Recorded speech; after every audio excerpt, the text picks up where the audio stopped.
be, right? Isn't this the nice place? You have tea and samosas and pakoras, and I know there are a few coming in, so it'll be sort of the full house.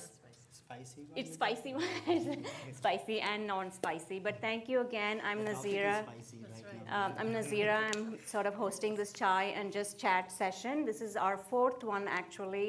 We've done 3 previously, focusing on health and other important issues that the community has.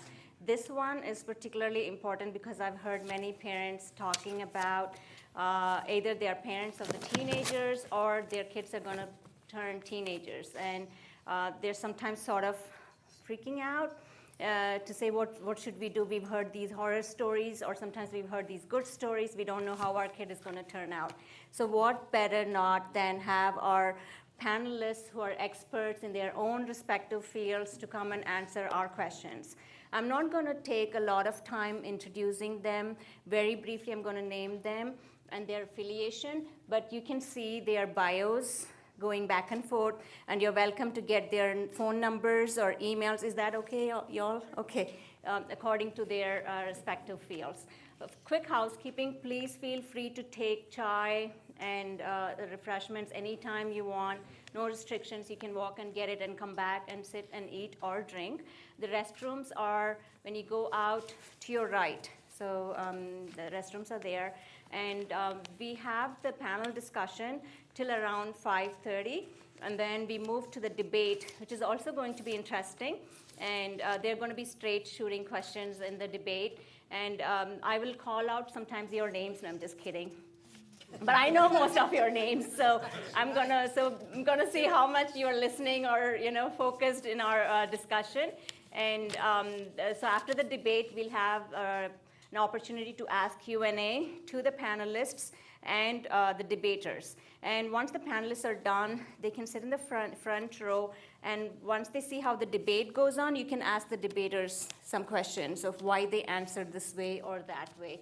So from my right to left, we have newly turned sergeant, 2 years fresh, Aurelius Rivera from Norcross Police Department. So thank you so much for coming here. We have Dr. Venkat Kandala from Clayton County. He is the teacher, high school teacher from Elite Scholars Academy. So thank you for being here. We have Kate Boscia, and you're going to be really awed with the way she's going to express herself, because sometimes when it gets personal, it becomes personal, right? So you become very passionate for your own reasons. So thank you, Kate, for being here. One of my favorite person, I'm meeting him for the first time, Gurangad Singh is here, and my good friend Shalu's son, and he is gonna speak on behalf or as a teenager with several questions that we have. So thank you, Gurangad, for being here. Andy, this is no new place to you. This is your office building. So thank you for home. So thank you for allowing us to be here and having this meeting. You do call yourself a salesperson champion, a sales champion. So I'm going to ask you tough questions. So I'm just kidding. So thank you, thank you, Andy, for being here. Dr. Tofia, your expertise, of course, in research and adult and youth and teenagers' developmental stages and some of the challenges and how we address them. So your research expertise really helps.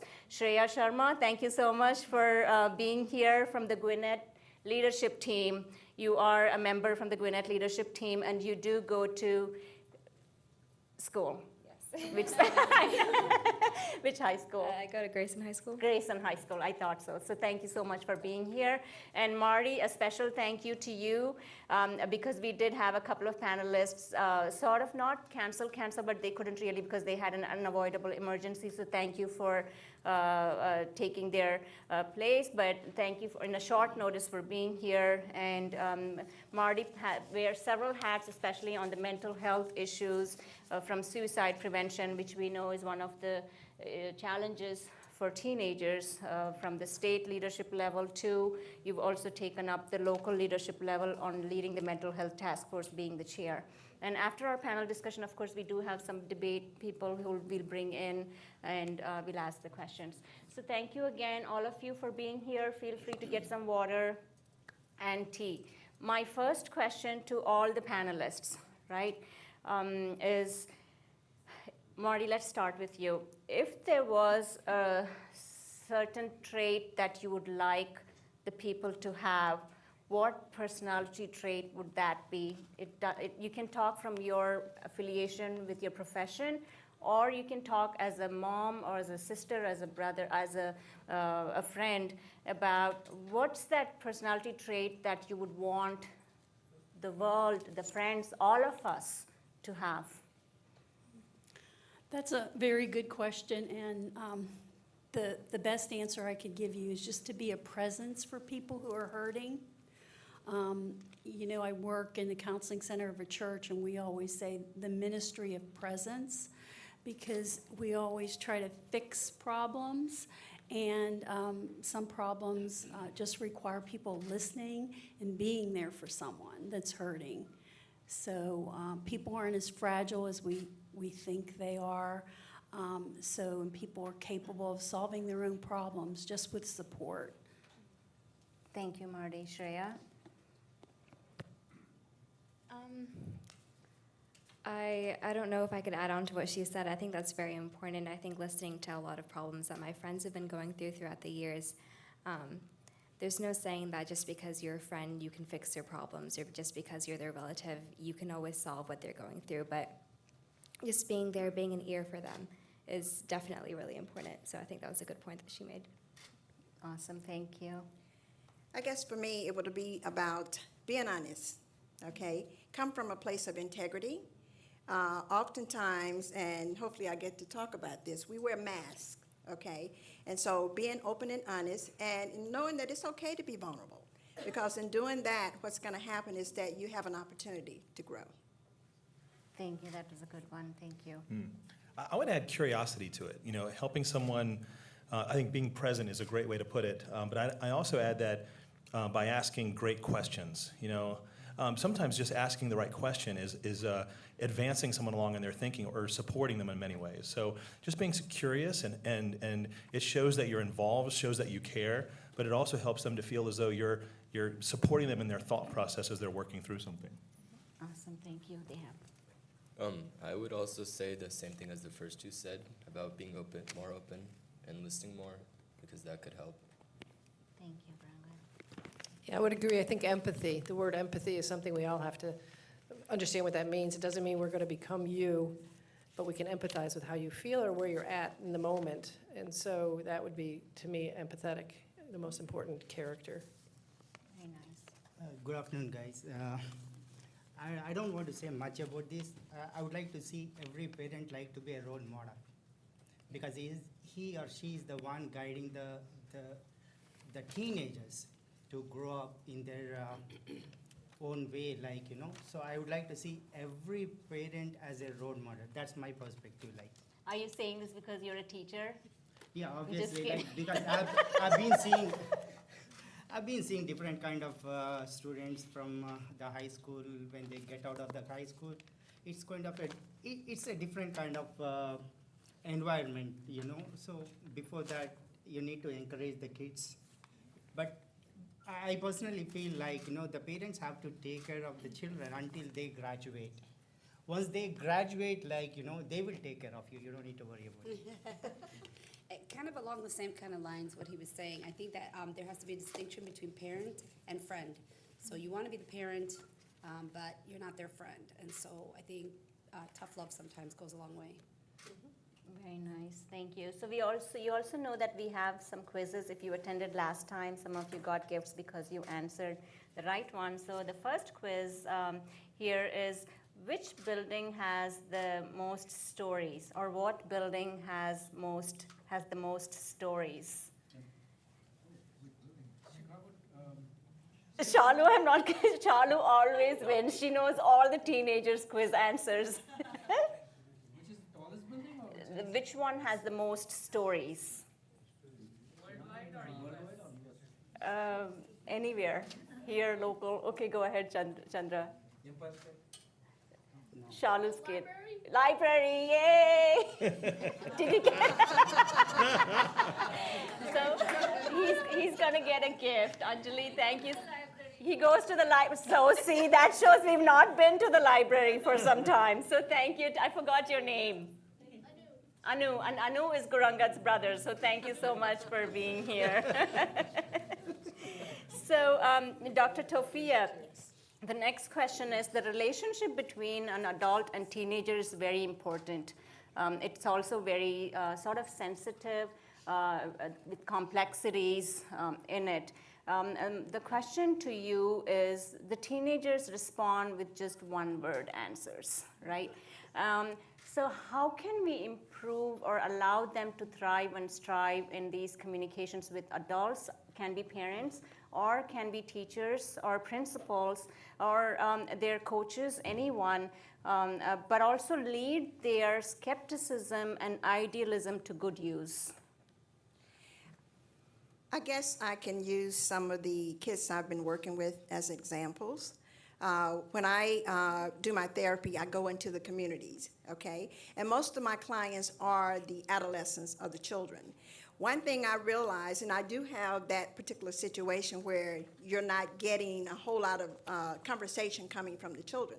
One of the things that I do is I do an Enneagram typology, which is the oldest typology out there. And it basically states that there are 9 basic personality types, okay? Now, when I go in, I do an assessment. And it's easy for me to assess that kid because kids are, a little bit, they're clearer to kind of depict in terms of what's going on. And in determining that personality type, I began to talk to those characteristic flaws, okay? And in doing that, it's kind of like the kid comes forth with, oh, okay, that makes sense. She understands me. So my next thing to do is that I have to work with the parents. I have to get them tight. And once we have that done, we're all coming from a place of authenticity, okay? There's a lot of integrity that's coming forth. And so the parents get to see that just because, let's say I'm a type 8, I like to be controlling, okay? Just because I'm a type 8, I can expect for my kid to be that way if I get to know my kids. It's like we're in our homes with these children and we don't even know them. So once they get to know the children, boom, they're talking because the parent is able to talk directly to that child. So, like I say, come from a place of integrity and getting to know your children and remember that we were once teenagers as well, okay? And so we have to realize that and communicate from that standpoint in a sense that we understand, okay? I think as adults sometimes we get to the point where we think that, well, I've arrived or, I'm a mature adult and this is the way that we did it when we were growing up. But the reality is that times are changing. Andy can tell you that. Technology, times are changing. So you've got to come forth from a place of integrity. Very nice, thank you. So just for clarification, adolescence is the transition stage from teenagers to adulthood. So the transition stage is we're going to call an adolescent or adolescent stage. And a teenager has specific 13 to 19 years old. So when we are in that agreement, we would know when we are talking about adolescence, it's just a transitional stage, and teenager has a specific age requirement. Shreya, the next question is for you. What shuts you down? Do you think there are enough caring adults that do reach out to the teenagers positively? I'm not just talking about parents because it's their responsibility, but we'd just like to know from your perspective what really shuts you down in this world. I think what shuts me down the most is when people aren't willing to listen or they're not willing to understand from another person's perspective or from my perspective. And I think definitely there is a good network of adults that are willing to listen beyond my parents, and my parents are great. They do always listen to me and they listen to my perspective, but I think teachers at my school, if they notice that something's wrong with you, then they sit down and they ask you, they stop you before you go out of your classroom, they ask, like, is everything okay? Can I talk to you? Can I help you? Teachers, and they don't even have to be your personal teachers. A lot of teachers that have never taught me before, just seen me in the hallway, seen that, maybe I've had a rough day or maybe I didn't do as well as I could have on a test. They say to me, hey, like, they stop me and they say, are you okay? Can we talk through something? I'll give you a late pass. Like, I think and the problem isn't that there isn't enough adults that are willing to listen to the kids. I think it's that the kids have to be willing to talk to whoever's near them. That's all I have to say about that. Very nice, thank you. So Marty, do you think we have enough public forums like this happening where there's a collaboration between the kids and adults? And if not, why not? And what should we do for these to happen more? Just like from now, Shreya's point, we get a great point that all they're looking for is someone to listen and not just advice. They just want someone to be listened to. But what advice would you give to adults who want to change and not just catch on the negative behaviors of the teenagers, but would want to start up that conversation? I'm trying to focus our first part on communication and the way we can improve communication, and what is that we are lacking as adults? Well, the first part of your question, I don't think we can have enough forums like this, because the more we talk about it and the more comfortable we are, there's such a stigma around just mental health issues, suicide, problems in general. I think the more we talk about it, the healthier we as a community will become. And as far as advice to parents, I think recognizing, first of all, that our children have a different culture than we grew up in. And understanding that goes a long way, because we can't really identify with everything that they're going through.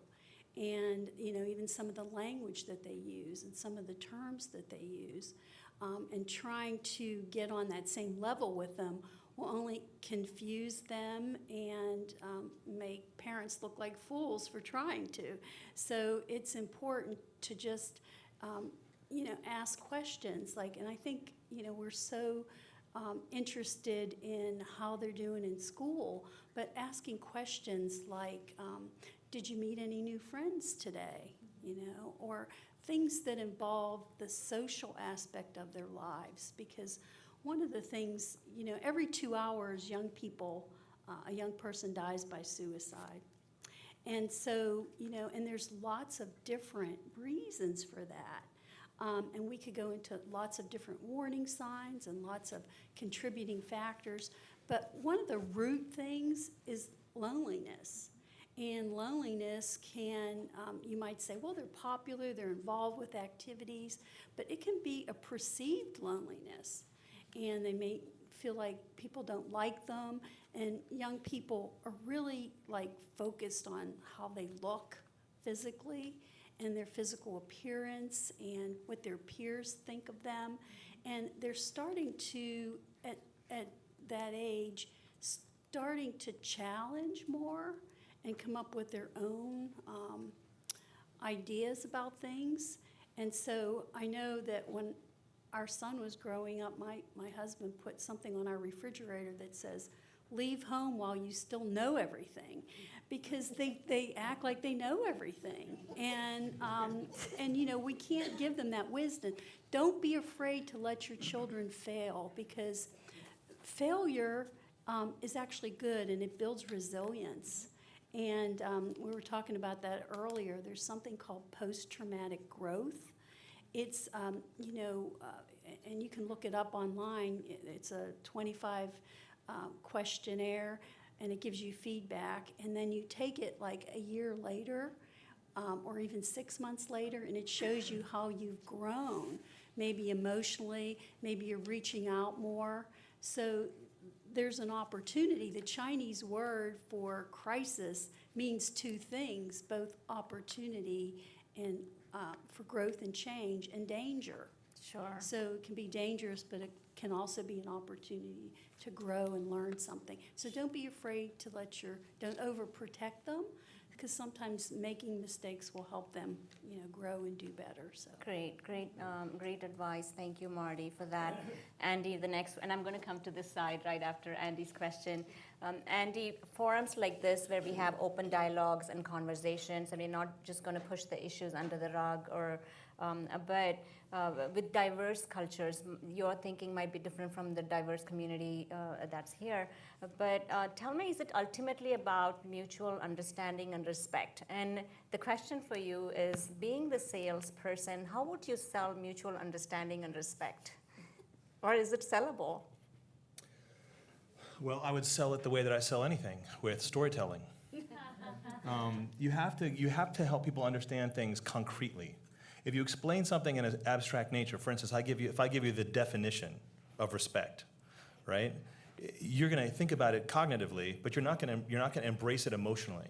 And so I think that that's one of the biggest things we have to do in forums like this, and then one-on-one, and whether it's at a high school or whether it's at a hospital or wherever it might be, a counseling session, parenting session, you have to share with them. You have to come at them from an emotional level. You have to understand. Empathy was a really good word that's already been thrown out. You have to be able to empathize. But I think you can also use stories. So, for instance, if I want to share the idea of respect. And this is something that I'm talking to my own 13-year-old about right now. He kind of went from me being proud of him. He doesn't want me to be proud of him as much anymore. He wants me to respect him. It's one of the big things that changes with boys when they go from being little boys. They just want your daddy to be proud of them. But once he's 13, he now wants to be respected, right? And so when I explain to him some of the stories from my childhood or some of the things that I've experienced or a story, then he actually internalizes that in a much deeper way because it's a concrete example. So the way that I would sell that is, and I think at a society level, is we have to get better at finding ways of helping people have visuals. We have to create illustrations. We have to help people to see things rather than just saying things. And I think if we can do that, you can do what we do in sales and marketing. You can help people want it, right? You can't sell something unless they want it. And so if you can use storytelling, illustrations, concrete examples, if you can reach them emotionally, you can get a society to accept something more logically. Well said. I thought I got the gotcha moment with you, but you just keep coming at me. Keep coming at me. You just turned it around. So, Guranga, the next question is for you.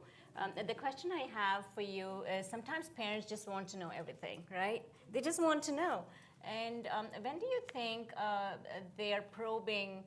I don't want to say fully probing nature, but to a certain extent becomes intrusiveness for you, right? What are the expectations, or what advice can you give the parents here where it's not out of fear, but they're just talking as normal, but not out of fear? So when do you think it becomes intrusive, or how can we change that? Sometimes whenever a question about every little thing you do, that becomes extremely intrusive for me. And wait, can you say what you said? Yeah, so what advice do you want to give the parents here from the teenager's perspective that they don't have to always have this environment of fear that my son is going to do this, he's going to fail, he's going to fall here. So how do you say it's okay, it's fine, and create a communication that's just normal communication? Well, sometimes parents, like as it was talked about earlier, how are you doing in school? And instead of did you meet any new friends today? I think it's about, at least it's talking about getting to know what you're doing, something like that. And getting to know if you learned anything new, getting to know, and yeah. Okay, so what you're trying to say is that just ask normal questions, right? Okay, rather than not being intrusive of every little thing that you do. Yeah. To trust you. Is that Yeah. right? Okay, awesome. Very nice, thank you. So, Kate, during this stage of adolescence or the teenage, and Andy would tell you at some point, why don't we call them young adults, and we're going to come to that stage, but they want to test out everything, like their cognitive skills, and they want to research out, they're looking for an identity, and they want to differentiate themselves, they want to be unique. And so does the alcohol problems, right? Is there a right age to start drinking, or can you tell us more? How can parents be watchful, but also not restrict, but also not to an extent where the kid says, wouldn't you rather have me drinking in front of you? That's a good question for me. I think that my biggest thing I learned when my son was an adolescent and starting to experiment with drugs and alcohol, that I didn't listen to my gut instinct. And I try to teach mothers especially that the very first thing your gut tells you is always right. So I knew that my son was heading, and there is no right age to start drinking. There is not, it's not my generation, this is not 1976 anymore, and marijuana wasn't what it is today. So really, all drugs and alcohol underage is illegal. So I had to bring that point. It's an illegal thing. We can't do illegal behaviors. So I wasn't listening to my gut, and I wasn't paying attention to illegal activities. I was trying to fix my adolescent, because I always could, right? I could put the Band-Aid on his knee when he fell, and I could hug him when he was scared from a bad dream, but you can't fix an adolescent that's starting to go down that path of trouble. But you're aware of it, and you do know it. As a mother, as a father, you know it. You know when you're right, but then we get into how do we approach an adolescent who's gonna be, don't care if you're proud of me, you would have to respect me. And my son was just that. So listening to my gut instinct, and if I had acted on it, but the other thing, the most important thing was I didn't ask for help in the right way. I thought I could fix it, but I needed professional help. Like the question to somebody, my school's counselor, he's starting to experiment with drugs and alcohol, what should I do? I wasn't going to the right places, and frankly, I really didn't know where they were, and I speak to that a lot. So if you start questioning yourself as a parent, your child's gonna sense it, and and a lot of parents are guilty of this, especially my son. He's now 28. He's in prison today. But the parties were going on, the parents all knew it. Everybody knew what was going on, but it's okay, it's in my house, keep it here, it's safe. It's never safe, it's never right, and as a parent, you know it. So sitting down and understanding that you can't fix them per se, you can lead and guide them. We talked about that being a true role model as a parent by saying, if it's illegal, it's not acceptable. If it's unhealthy, it's not acceptable. So, but I would now say to my son, if I could go back 10 years, I would say, or 15 years now, geez, getting old. I would say, what do you need for me to help you? I'm not the doctor. If you had cancer, I'd bring you to a cancer specialist. So how do we help? I can't help you, but there's people so we're gonna go find that help together. And we would work together as a family. So hope that answered your question. Yes, definitely. Yeah, it definitely did. So you're saying to follow your gut instinct and Ask for help. Definitely. So that's a very good advice. And then listen to your child. You know, he was saying things to me that were asking for help in his own way, what I didn't even really understand what he was really asking of me. So then it becomes frustrating for them, and then that rebellious kind of digging the heel thing kicks in. And Sure. Yeah. Great. Okay. Dr. Venkat, the question that many people here have on their mind is the impact of social media and the internet. Is it causing more, the pros and cons, is it causing more ill effects towards the adults or the teens, risky behaviors, or is it helping them bond more? So what is your take as a high school teacher that sees challenges on an everyday basis? Would you say yes, or might be come to a common ground on social media?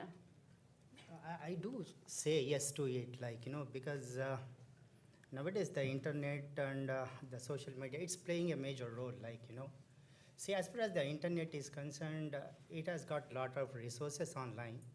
The student can access all the resources, they can do the homework. And suppose being a teacher, suppose for that day, if I'm not teaching well, for my students, they can access a lot of resources like YouTube, Khan Academy and all that. So I definitely go for it. But we have to look at the cons and pros of it. That is very important. Nowadays we have got so-called online cyberbullying. So when you go to the cyberbullying, it is online or offline, it's a bullying. It's a physical bullying that is brought to the online. So you have to take care of bullying. So who has to take care of? We are all, as a community, we are all have to take care of it. And I wanted to bring a couple of things like when Ms. Shreya and he was talking about see, please, being a parent, keep a comfort zone at home. You please do not ask the questions when they are entering into the home, what you were doing, what was going on in the school, something like that. please create a comfort zone where they feel like talking to you as a friend. Yeah, you're not a friend, I do agree with you like that, but you create a comfort zone for them to talk to you freely. And as far as the teachers are concerned, Ms. Shreya has to feel that I'm a comfortable person, she can talk to me, whatever she has concerns like. I have to create that comfort zone in my school. Then she can definitely talk to me.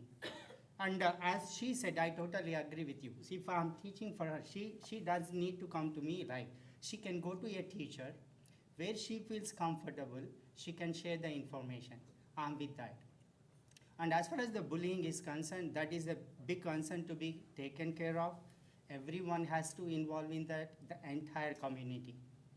And no, I totally agree with the social media. All the students have to take the social media. We are not at the age of 18th century, we are in 21st century. The technology is taking place. So you go ahead with the technology. Whatever the resources are available, take use of them. Encourage the kids. But parents, you need to take care of the responsibility, because when the students are coming to the school, we have got all the securities for them to use the technology. You know what I'm saying? Like any kind of the e-device they have, it is going to be restricted to the extent what they are supposed to learn in the classroom environment. Where the issue is coming, when they are coming back home, when they are going to the internet, and let me tell you this, there are two types of cookies. One cookie you eat at home, lot of sugar in it, you know that. And there are other cookies online. So those cookies we have to take care of to give a good education using the technology. That's what I personally feel like. So you meaning to say be a tough cookie? Yes, it's a hard cookie. It's breaking a nutshell, like, you have to be very careful about that. So does that mean you are affirming to their use of e-device 24/7? It's not 24/7, like, no, see, they come to the school, no, they have a schedule, like, so you give a schedule. See, if you talk like that, I just want to bring something like, as far as the TV is concerned, the parents are with TV more time than the children. Do you agree with that? So the parents has to take care of that. Why I'm talking about this one, like, in a week of 24 hours, students stay in the school 9 to 10 hours. Make it they sleep for 8 hours. And how many hours left over? It's a quiz. And you know what? In these hours, how many hours they are staying with you comfortably? This is what you need to focus on. That makes all the difference. So if you take care of that, yes, they need to watch the TV, they need an entertainment, something like that. Why we should not focus on a physical kind of activity at home? That's what we were doing at our age. When we were learning, when we were at the high school, we were doing the physical kind of activity. That is missing nowadays. When they come to the school, they'll be on the e-device. They are coming back home, the same thing is going on. So that is affecting a lot. And I was talking to Mr. Randy about that one. That's the screen they are looking at, that has got lot of intensity, like, I got my glasses. And they will be getting the glasses in a couple of years. So these kind of devices should be avoided, not hurting them and their feelings. This is very important. That's what I have been watching with my kids in the school. Very nice, thank you so much. And the next question is sort of similar to what Dr. Venkat was speaking, Sergeant Rivera, is it okay for a person to post a video online, either compromising another person or something that the person does not have permission to post, which leads to cyberbullying, right? And is it called the freedom? Is that the freedom of speech or freedom of action for that specific person who's doing this? Or the schools do have anti-bullying policies. But what other resources do parents have or any of the community members have to stop cyberbullying? That's a really good question. posting things that you are not given permission, a picture, it is somebody's privacy. So you can't do that. And as he was saying, times are changing. We're in the 21st century, and we had a law in place here in the state of Georgia, and I'm sure in a lot of states, about harassing phone calls. You can't call people, you can't harass them. There is a law against that.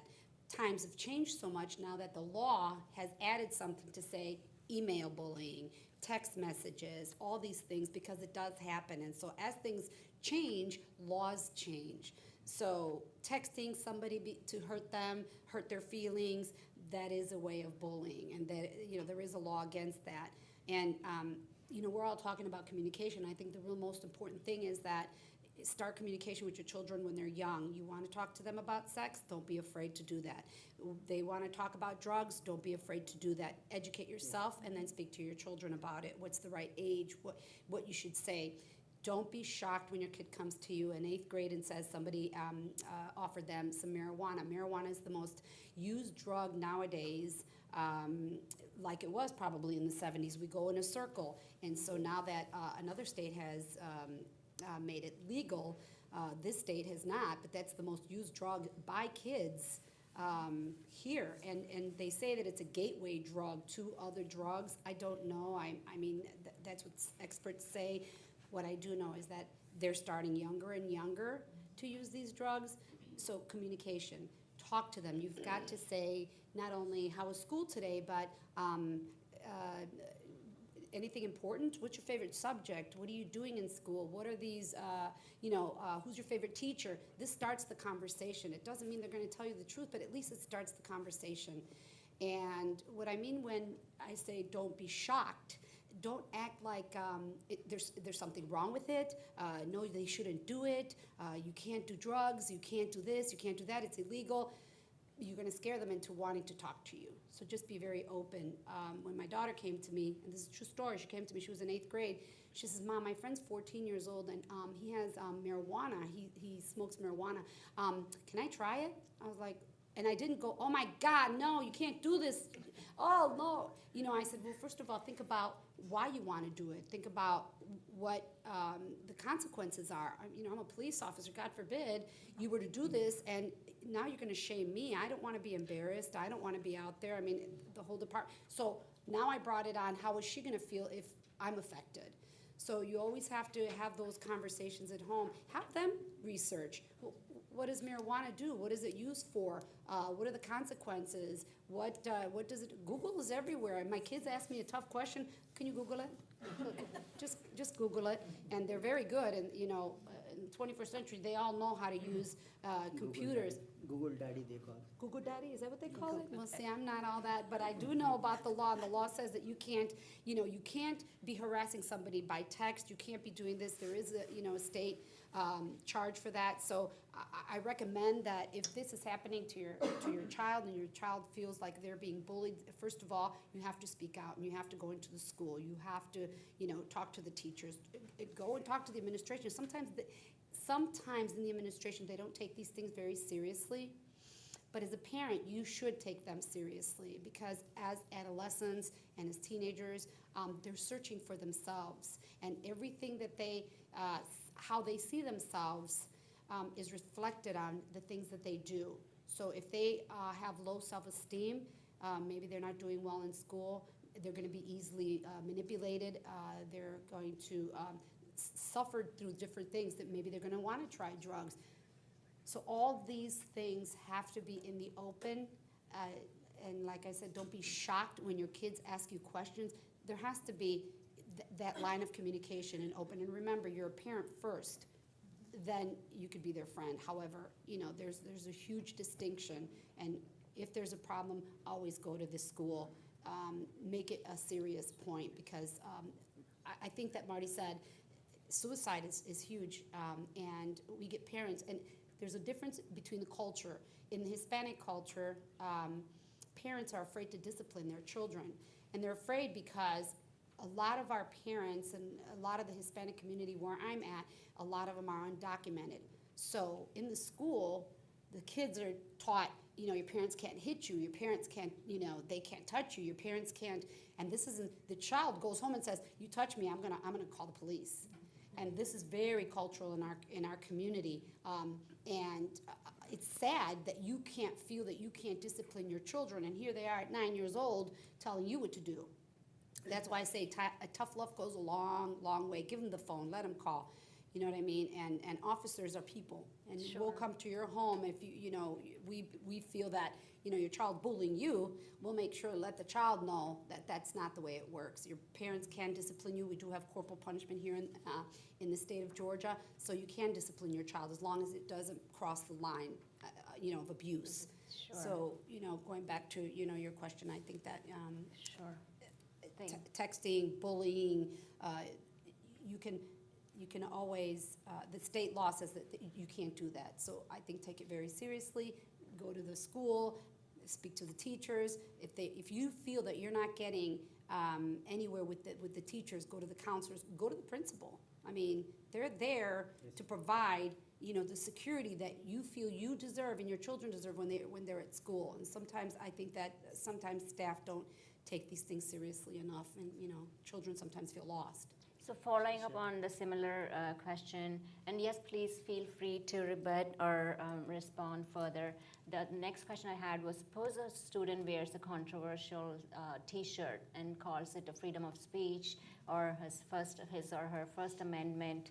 How would we address that? So you sort of talked about it. But there is another law, and there's rules in the school, so you really have to go what the school says. You don't want to be vulgar. You don't want to stand out like that as a person who's being vulgar, or being rude, or you have to be sensitive to everybody else's ideas and respect them.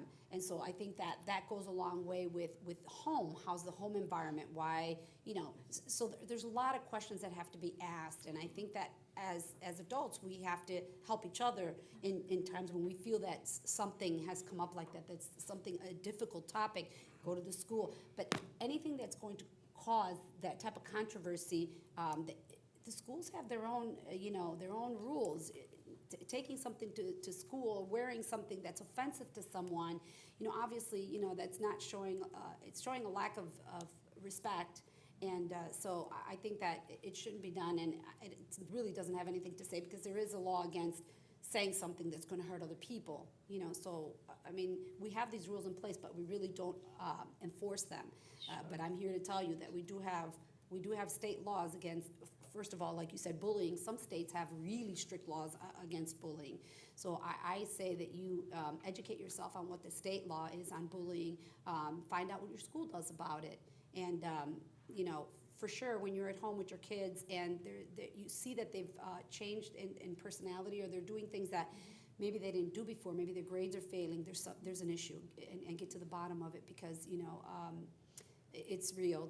Children's issues are real. If your child is maybe going to experiment with drugs, you should be the first to know. So like when my daughter asked me that question, I didn't go, oh my God, no, because I don't want her to be afraid to but I use examples. If I see something on TV, if I see something, another student, anywhere, there's always so many real life experiences that people go through that you can use it as examples. So we go to a house party. I mean, culturally, a lot of our community drinks a lot. They do drink alcohol. They have a baby's party. They have alcohol. And, I don't always agree with it, but there's an example. There's a real life, example. So you see somebody that's getting a little tipsy, you're saying, well, see, like, that doesn't look very well. That kind of looks, it just doesn't look good. So, think about your surroundings and who else you're going to hurt. When my children used to argue when they were little, I always used to turn it around on them. I would be so distraught that they would argue and fight. Kids are going to do that. And if they would fight, I would turn it around on them and say, oh my God, that hurts my feelings. It hurts me so much that you guys are arguing. I just can't. And they would think about what they were doing, because now it's affecting me, not just them. Sure. So, yeah, I think Thank that, a lot of things, open communication. Don't be shocked about what your kids say. Talk about gender. Maybe a lot of the kids, that's an issue now too. Kids who kill themselves because they feel that nobody understands them. Their parents are going to get, are not going to understand maybe their, how they feel about their own gender, and open communication. Right. Big. Dr. Venkat, did you have any? Yes. Shall I add something to Yes. it? Quickly. See, as far as the cyberbullying, see, we have laws in place, am I right? the law's going to take care of all these things. But at home, what you can do, like, see, I see like, the social media is really good. You can make friends across the world. You need them. Tomorrow, your children might be going to some other country, starting the business. So if they start the business, they should know, they should understand the culture and the diversity of the place where the children are going over there. So what I suggest, when they are making a kind of friendship online, let them have a video calling, so that you can easily track of that rather than texting and what of the things doing it, like, I would like to see that way. So that definitely going to help how to track couple of things at home. No doubt, you got all the laws there, they are going to take care of all these things, but before that, you have to take care of these things. So you're sort of emphasizing on the parents' responsibility on raising their kids first, and then the laws, and then the teachers. Because Got it. they are Yes. my children, like, so I have to Definitely. take care of them. Very good. Thank you so I much. agree, and just really quick on that, you're talking about intrusive, being intrusive. You can't be too intrusive when you have a child, and anything that's in your home, anything that comes into your home, it's your business. So intrusive, yeah, maybe they feel like, but anything that's in the home, in their book bag, when they bring it home, in their bedroom, that's not intrusive. You're being a parent. If you need to check their room, check under their bed, check their book bags. I mean, there's not, unless they pay for their, the roof over their heads, nothing is private in a home. Sure. Everything is, check their drawers, you don't know what you're gonna find. Intrusive, I'm sorry, and still you start paying your bills, your own bills, and a roof over your head. There's nothing being intrusive about going into somebody's kid and checking, what they have, and asking questions, it's okay.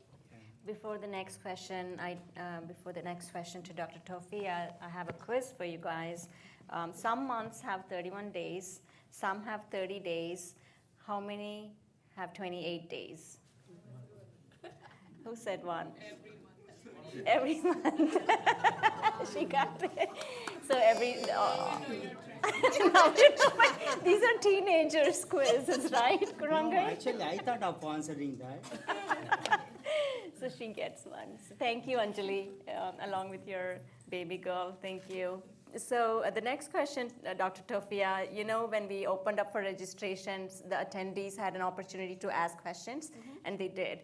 And this was on top of their mind, sex. So tell us, are the parents the ones who are supposed to talk to kids about sex, or is it the schools? Because the schools, middle schools, have a curriculum of abstinence, total abstinence, but then there is so much more than total abstinence, especially for a curious teenager or adolescent stage. Can you tell us more that can sort of enlighten us on, maybe there's no right or wrong answer, but something that can enlighten us as we become teenage parents and leave from here? What is the right strategy? Okay. Remind me of one of my clients. He keeps reminding me that he's going through puberty. Okay. It's like, what does that mean? So he talks about, he's taking better care of himself, and he's wearing deodorant and stuff like that. And he's in a place now where he's actually getting ready to go to middle school. So he's in a place now, and he's mature enough where I recommended to his mom that she start gradually talking to him about, sex or whatever, because he's ready for it. And I think that we as parents, we have to realize that if we don't do it, their peers will do it. So I think knowing your child, okay, you can get a sense as to when they're ready for whatever. And like everybody has been saying, you're asking questions and you're opening up that space for them to communicate. So they're feeling comfortable with you, and you know your child, okay? You know your child. So, we definitely have to do that at home. And they do it in school, but we have to do it at home because we don't want their educators to be their peers, because we have no idea what they're being taught, okay? Very nice. Does anybody else wanted to follow up on that specific question? So the conversation about it, I haven't had it, but that would probably be the most awkward conversation I've ever had. But as Sergeant Rivera was saying, that like, oh my God, like, no, don't do that, acting all shocked. Instead, like, look into it, find out for yourself, see how it is. It also shows the child that you're willing to listen, you're actually showing them a bit of respect, and you're treating them like young adults instead of like a minor as you used to treat them. Very nice, so thank you.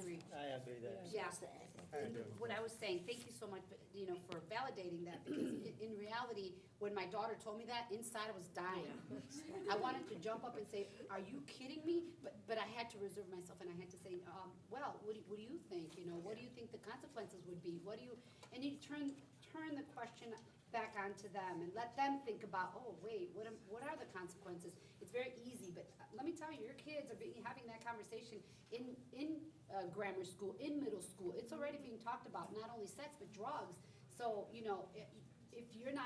if they feel that you're not gonna be open enough to talk to them, they're not gonna talk to you. They're gonna talk to their peers, and their peers will be there, like, the doctor said, the peers are gonna be their professionals. So, having that conversation and not being shocked and, I think is the best thing. Like, Okay, very nice. So just to remind the audience that there's hot chai and pakoras and samosas. Please feel free anytime to go grab and come, get your plate here. So, Shreya, go ahead. Definitely would Something like to hear add to from you. that. I think one of the reasons that a lot of kids get into sex and drugs and a lot of bad habits is because they don't understand the implications of their actions. And I think if you educate your children way before they get into high school, middle school, they'll understand like I said, what the results that can come from whatever actions they go into. And I think you don't approach it from the standpoint where you tell the kid, okay, we're going to talk about sex. And when you go into a conversation with your child like that, and you bring up the topic and it almost sounds like a lecture, and that automatically, I can tell you from the standpoint of any child, whenever you go into a conversation and you present the topic and it sounds like a lecture, they're not going to take you as seriously as if you were to just mention, if you're casually having conversation and you mention an instance where, some child got pregnant and her life completely got turned into a different path than she expected. If you bring it up in a way where you don't present the topic you're talking about, it's going to stick with them more. And they're going to remember that more than if you're going to, like I said, present the topic beforehand. So I think the most important thing is definitely educating your children in a way where you know that they're going to listen to you and they're going to remember what you tell them. Very I just nice. wanna I make sure I keep say that. hearing from this panel so far the word listen. I think that's the one that I've heard many times. Andy, this is a follow-up to the same question. Do you think as parents we are more pressured now than our parents were, especially on this topic? I think that some of that the pressure might be the current generation that we're in too, that we feel more pressure from it. I think that the theme is listening. I think that's true. And I think that the pressures are the same as they were when I was younger. I think that there's the perception that there's greater pressure because it's coming from the internet. We're just so much more, we have so much more information coming at us. And I think that creates pressure. But the truth is, it's you and your child, right? And so I think that along with listening, I think there's something we need to add to the listening, is I think that there does have to be a pursuit. I mean, I know that there's this sense that, my child's gonna tell me when something's wrong and I'm gonna be there to listen, but I think there has to also be a pursuit there too. You have to pursue your children. And I think, I remember when I had my two oldest boys, I actually took them to a cabin and we were gonna just cook a campfire and, play some video games and then, go into town to get some good food. We just have a guy's weekend out, right? And we did. I actually taught them how to make a fire, and they thought that their dad, who's a technology guy, couldn't make a fire from scratch. I showed them that's not true. I could actually create fire, right? And so they thought that was the coolest thing in the world. And then we had the birds and the bees talk. This is the first time I kind of brought it up to them, but I tried to do it in a way that wasn't weird. It's almost impossible not to do that, right? But my oldest was looking at me, and I was explaining this to him, and he said, okay, all right, that's cool. I got it. And I look over at the younger one, and his head is in his hands, and he looks up and he just says, I was too young for that. So like, great, I screwed one up and one's okay. We're all right here. I'm 50-50, 50%. But I realized, when I look back at my father, who's 90 years old now, right? My dad was already old when I was born, right? He was in his 60s when I was 10. He had one conversation with me and never once again pursued me. Now, was he listening? My dad was always willing to listen, but he didn't pursue me. And I wish, looking back, that my dad had come after me and he had asked me some questions and he had initiated more with me when I was in my teens, right? And so with my kids nowadays, I try not to do the thing where it's, I want to talk about sex, okay? We have an evening, mom's away, we're going to have a sex talk, what do you think? But I try to do it in a way that's more of a friendship, but I think this goes back to what both of our teens have said today, which I think is very wise, is that you don't just all of a sudden introduce your child a question that's strange, right? Because what it's showing is that I'm now trying to create a relationship situation that we haven't had together.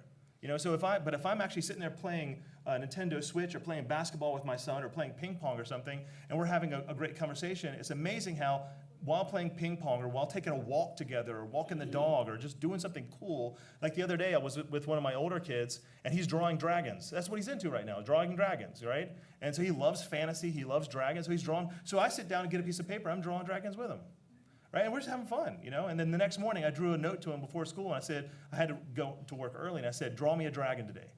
He thought that was so cool. So when he got home from school, I don't know how his day at school went, but the first thing he wanted to do was come home, was not me to ask him, so, did you make a friend today, or how'd your day go? He wanted to draw dragons with me. So that's what we did.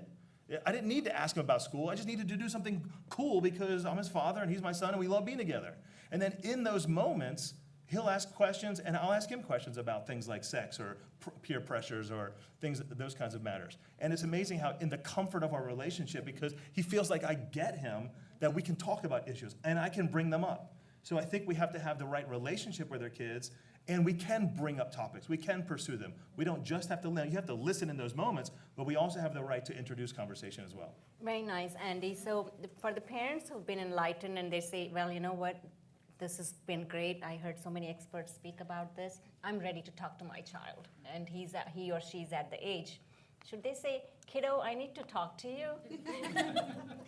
Nope, right? Okay. So what would be the first sentence? I hadn't planned to ask this question, but it's just coming out of the conversations. Should be in a comfort zone.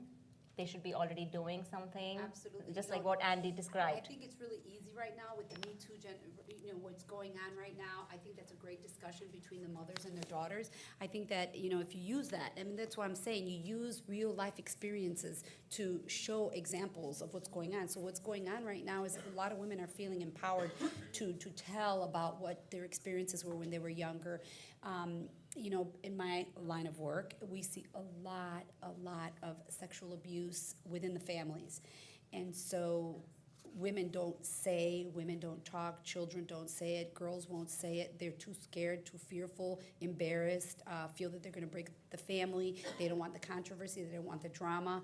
So they hold a lot of things in. And so now is a great time to talk about things like that. So what do you think about that? All these women coming out and talking about their abusers, or do we even believe them? Because there's still a lot of skepticism. I think sometimes when women say, this happened to me, oh, that couldn't have happened. There's no proof, there's no evidence. Now we have a lot of technology where we can prove a lot of things. However, I think now is a great time for girls to talk to their mothers, because it would be very awkward for a father to talk to their daughter about that. I'm not saying it's impossible, it's just a little bit more awkward. And so even with your daughters, I'm not saying it's not going to be awkward, it is, but now is a great time to do it, because now it's on the news, it's what's happening today, and so it would be much easier to open up that line of communication between what's happening and your sex and your body and what should and should not, what is acceptable, what's not acceptable, when you should wait, when you shouldn't wait, all these things, and it's a good time right now to talk about that, I think. Kate, any quick follow-up? Yeah, so the trending thing that she's saying, the hashtag Me Too, that's what we can use now to talk to our kids pretty easy. Hey, what do you think about the hashtag Me Too? But we didn't have that a few years back, but we did have, I would be in the car and my son would be listening to some crazy music and I would make a comment, just do you really think if you drag her down the street by her hair, she's gonna really like you? And so it was a little bit of humor for him, and he'd be like, no, that's kind of dumb. So we used the little opportunities of whatever was on the radio or now on the device, whatever's trending, and that's your opportunity to speak to your child Very without nice. threatening them. You know, hey, what do you think about me too? Sure, that's a good one. Thank you, Sergeant. I just wanted to say, statistics tell us that kids don't talk to their parents. They talk to each other. And one of the things you can do is encourage them to have at least one other, a trusted adult that they can go to and talk to. You know, kids are often afraid of our reactions to things, and we don't always do well, and they're frightened. So having another trusted adult that they can talk to, who just, that they feel that they can tell things to, is just huge. Sure. Can, So can the- I add something to that? Yes, yes. I love that comment, and one of the reasons why is because, you know, we spend so much time as parents trying to help our children overcome fear from the day they're born. Even just to walk is a step of fear, a literal step of fear, right? I'm gonna fall. And then as they get older, we as parents, we want our children to overcome fear so they grow in strength and ability and they can thrive and those kinds of things. But the problem is that for many adults, we have stopped facing fears. And so our children actually see us as fearful people. And so when they want to share something with us, they are concerned that we're going to react in fear. And so oftentimes they don't want to have that relationship with us because they're worried about how we're going to respond to something. So if they see us as the kind of person who asks for forgiveness, who faces their fears, who struggles, who share things with our kids, I think it lets them know that we're actually the kind of people that can handle the things that they want to talk to us about. Very nice. Go ahead, Dr. Tofia. Yeah, and I think that brings it back to modeling certain behavior. And I think that's also the reason why some adolescents are more eager or feel at ease at talking with a therapist as opposed to their parents. Because some parents do show up as possessing a lot of fear. That means that we have not gotten in touch with our stuff. And that's why when I go into the home, I have to work with the family. Because if I'm working with this kid, you know, and we're doing real well, and all of a sudden it's like he or she has to return to what I call a toxic environment, then that's going to be a problem because my kid is going to bounce back, or my adolescent is going to bounce back to that old behavior. So when I go in and work with the entire family, that means that we social workers say that we have to take care of the entire system. So it makes a difference. Very nice. So we all, as a community, play a role in raising kids like the kids are raised in a village. We come back to that model.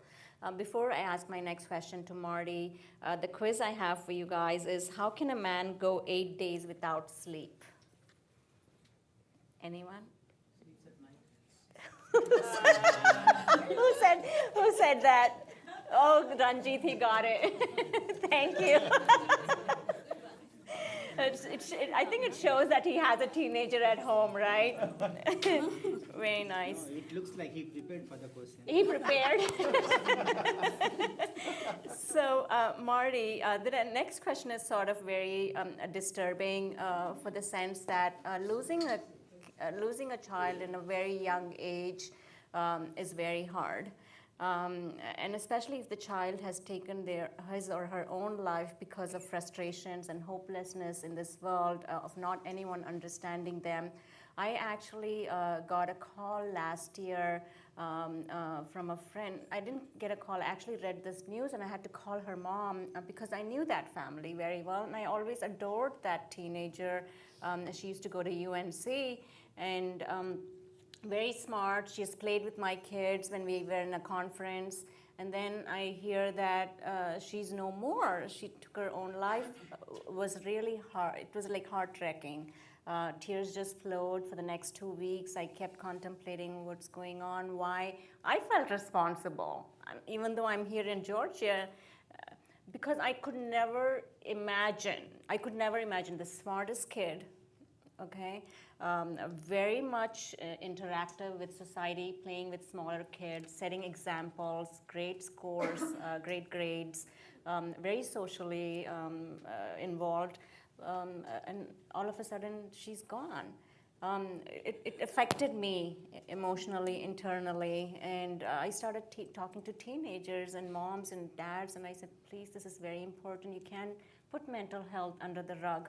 My question to you, suicide is the second most leading cause of death, 12 to 18 or 18 to 24. What are the warning signs and why? And I can still become tearful. I feel responsible, but tell me, we all become responsible. How can we prevent that? Well, that's a good question, and there's lots of warning signs. And, not to be confused with sometimes typical behavior. And how do you discern typical behavior from trouble? And so I think the best thing, you can go to any site and look up warning signs for suicide, and it confuses people sometimes. And, I'd like to think of the 4 most common feelings associated with suicide, and those are feelings of loneliness, worthlessness, helplessness, and hopelessness.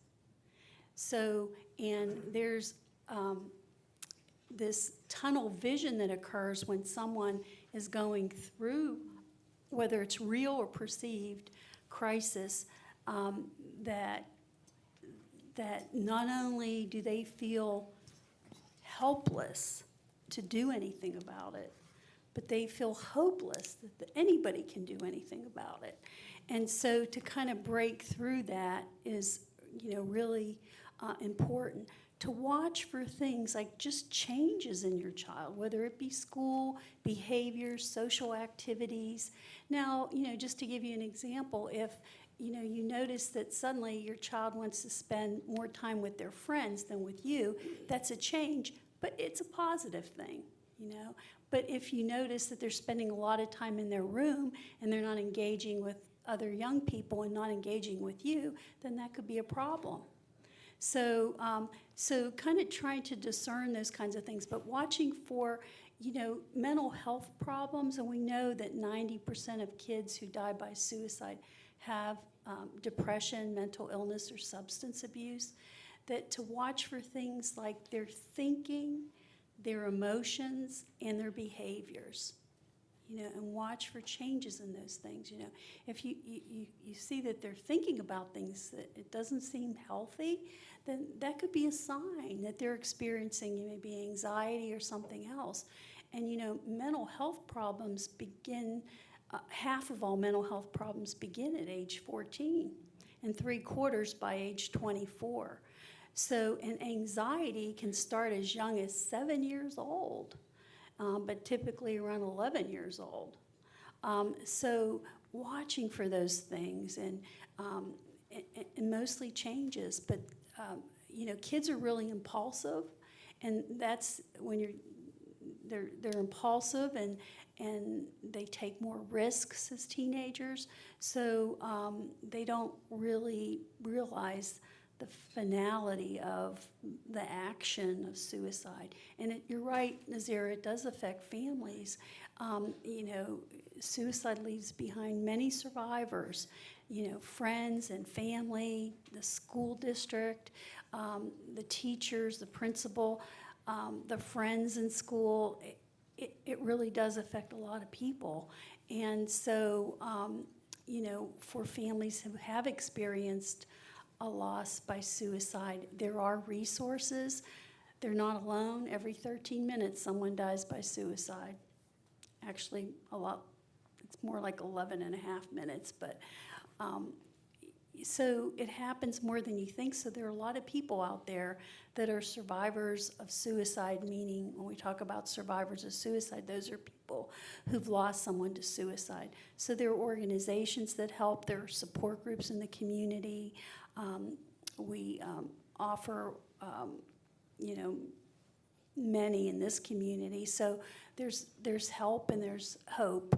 But just like any other grief, we always think of things we could have done better, maybe spent more time with the person, or, maybe we missed something about their health, and we blame ourselves. So it's so much worse when there's a suicide because it can be prevented.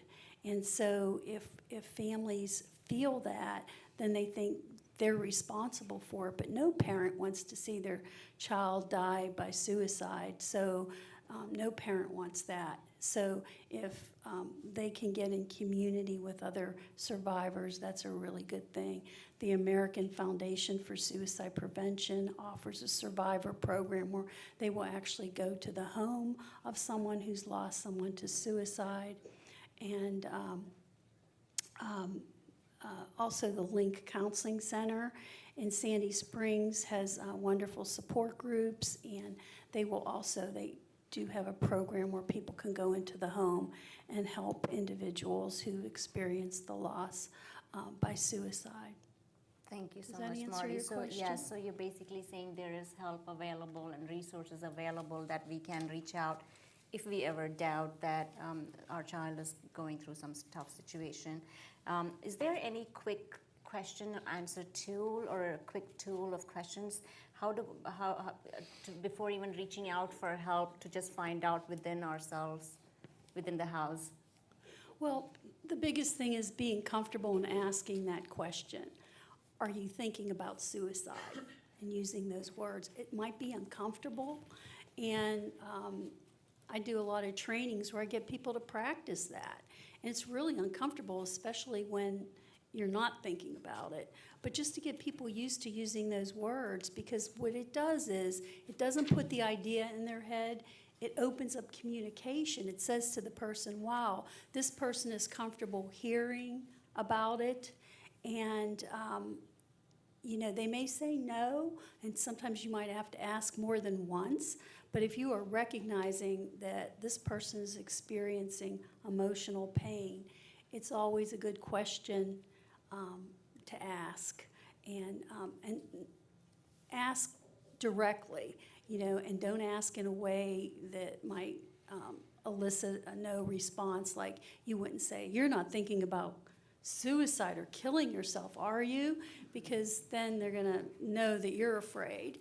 So the best thing is to just be as direct as you can. And I always say the best way to ask is to say, "I've noticed some changes in you, and I'm really concerned, and I don't want anything bad to happen to you. And I don't want you," it's not uncommon for someone who's been going through some of the things that you're experiencing to think about wanting to die. And I'm wondering if you're feeling that way right now. Sure.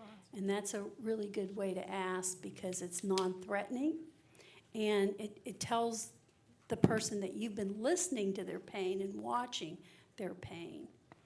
So, Thank you, Marty. We have 10 more minutes. Go ahead. Sorry.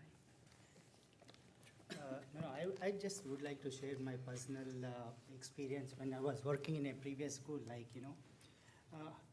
I'm telling you guys, I do not know how it is going to work north side of Atlanta. Down south, a lot of community problems are there, and I cannot explain those things because I have got my own code of ethics as a teacher.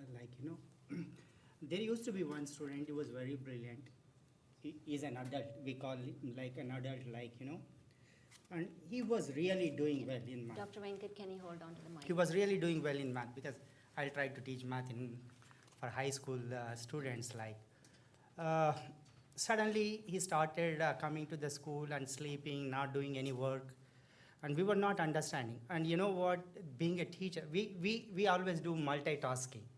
It's not just teaching. We'll be like a kind of a police sheriff outside, standing in the hallway, looking what's going on around in the school. What the students knows better than anybody else. We were just observing, and I was talking to other teachers and all that. And suddenly stopped coming to the school. Then I called the parents. I always call the parents on my personal cell phone. But still, administrators say that I should not use my personal cell phone, but I use it. Because I make a kind of documentation, I just send a letter to the parent that I'm using my cell phone. If something goes wrong, you are the responsible. And if any student wanted to call, he will be calling through the parent's cell phone. So I'm okay with that. So I was trying to call a couple of times, even parents did not respond. Sometimes we had a conference, parent conference, and we were discussing what was actually going on, why he was not performing well. And parent did not say anything on that day. Later on, my counselor told me that they have got some issues at home. And of course, I can't reveal it. And after a couple of days, the student was separated from the parents. So if we had not called the parents, things would have been different. So prevention is better than cure. Whether it is a parent or teacher or any community member, like, you can easily figure it out, how the student is behaving, or how your child is behaving, like, you can definitely take care of those things. Very nice. Shreya, the next question is sort of following up on what Dr. Venkat said, is how do teens feel, and this might not be a personal question for you, but in general, how do teens feel about parents arguing at home, right? And then you have friends whose parents are divorced, or you have friends who are still living in a toxic environment. How do teens cope up with that? Because that's not in no way developing self-esteem for teenagers, seeing their parents as adults argue over small things or big things and make it a big deal. Do you want to say become adults, or do you want to say I'm just going out? Like, how do teens cope up with such situations? I think to a certain extent, when parents argue, it's important because you have to talk through certain conflicts. But like I said, it's to a point. When it gets to a point where, say your parents get in a big fight and they ignore each other for a few days or something, that definitely has a huge toll on their child. And I guess the way that my peers would feel is that the way that my peers would feel is that we don't feel safe at home. And I think that's definitely something you want your child to feel is safe in their own home. And when they'll have to understand that parents have to fight to a certain extent, like I said, but they want to feel safe. And when parents argue, you feel like it's your fault, or maybe you feel like if I did something differently, they wouldn't be fighting. Or is there something I can do to help, because you're the only other person in the house besides your parents. So yeah, the only thing I really have to say for that is that fighting to a certain extent, like I said, is important because you have to work through conflicts, and otherwise you're not going to solve anything in the house. But be careful of the extent to which you fight with your partner, because you never know what your kid is feeling. Sure. So what you're saying is you want the parents to know that the teenagers are not feeling safe at home when it gets to tough arguments between them or among them. And a lot of times they can pin it on themselves, and that's not healthy for them either.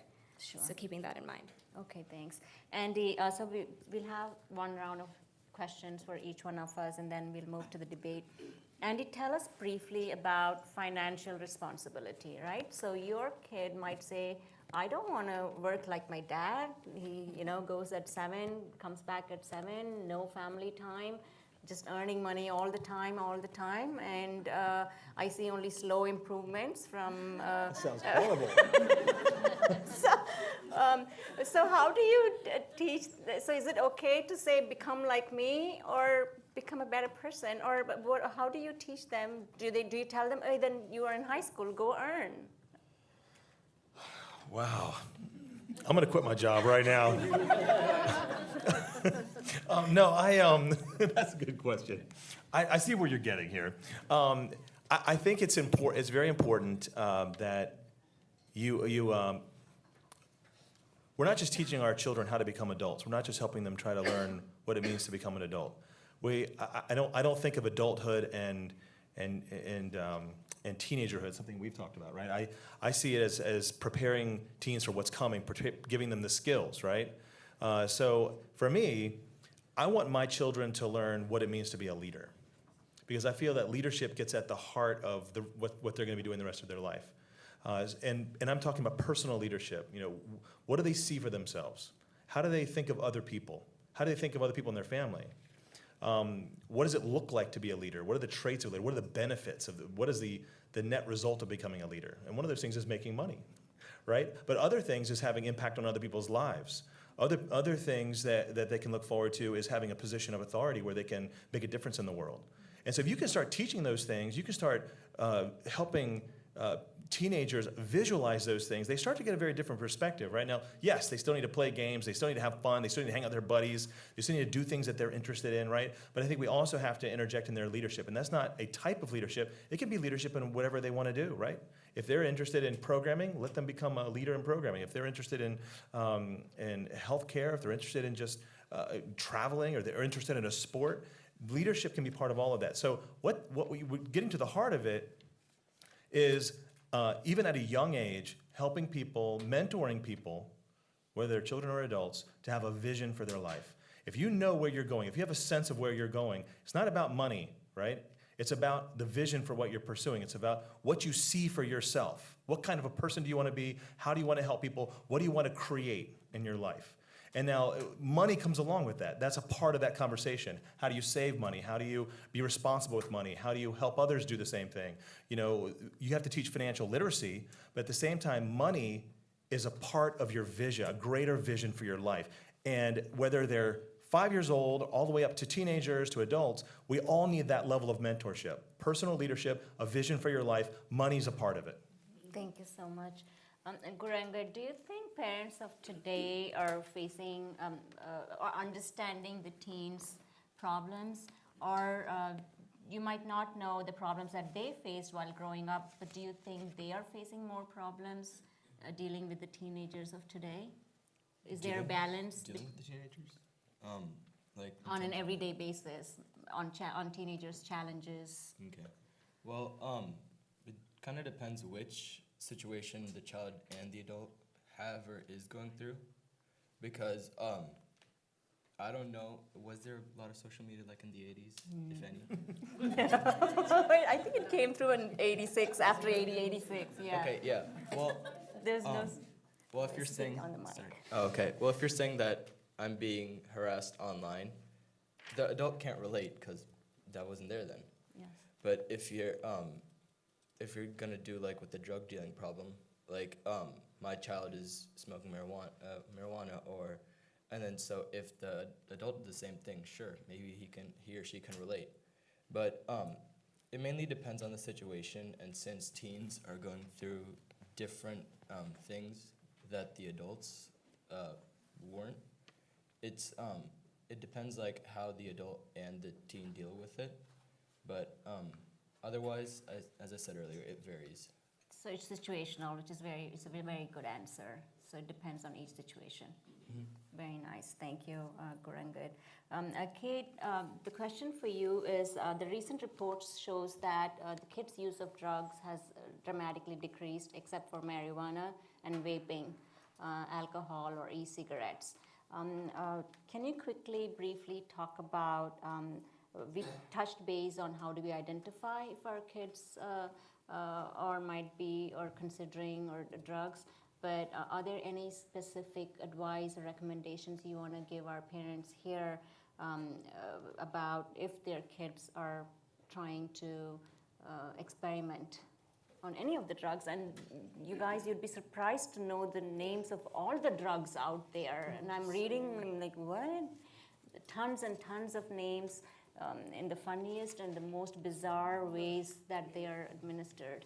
Well, there's drugs have been throughout history, and drugs cycle around, and they become popular or not popular among teenagers.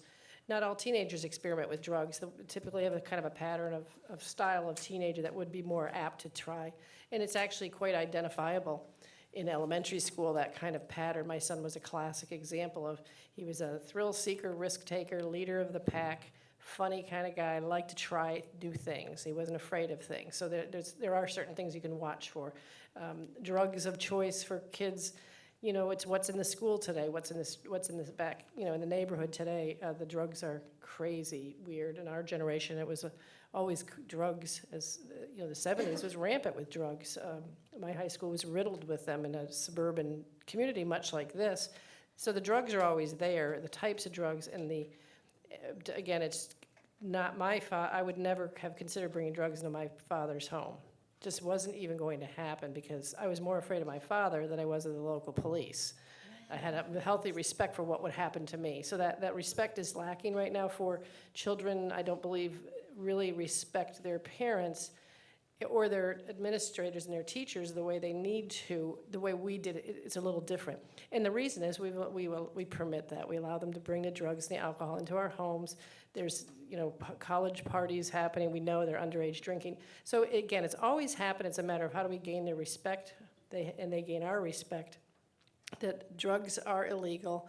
And I like your point always to say, tell me what you think the consequences will be. Google it, of you drinking now at the age of 16. So, but go with your gut. Don't accept it and expect behaviors to be, this is my home. We don't bring illegal drugs into my home. But also, what's going on that makes you want to try that? And the drugs are seriously dangerous now, and they're killing children at alarming rates. They're very, very powerful. The marijuana is not what the marijuana used to be. So, it's always just not one pill, not once, never would be the quick answer to that. So that's, a lot, but again, go with your gut, moms and dads, and don't be afraid of it, and don't be afraid to sit your son down and say, hey, I think you might be doing drugs, and I'm scared to death, and we're gonna go get help today, get in the car. And if they say not getting in the car, say, oh, yeah, you're getting in the car.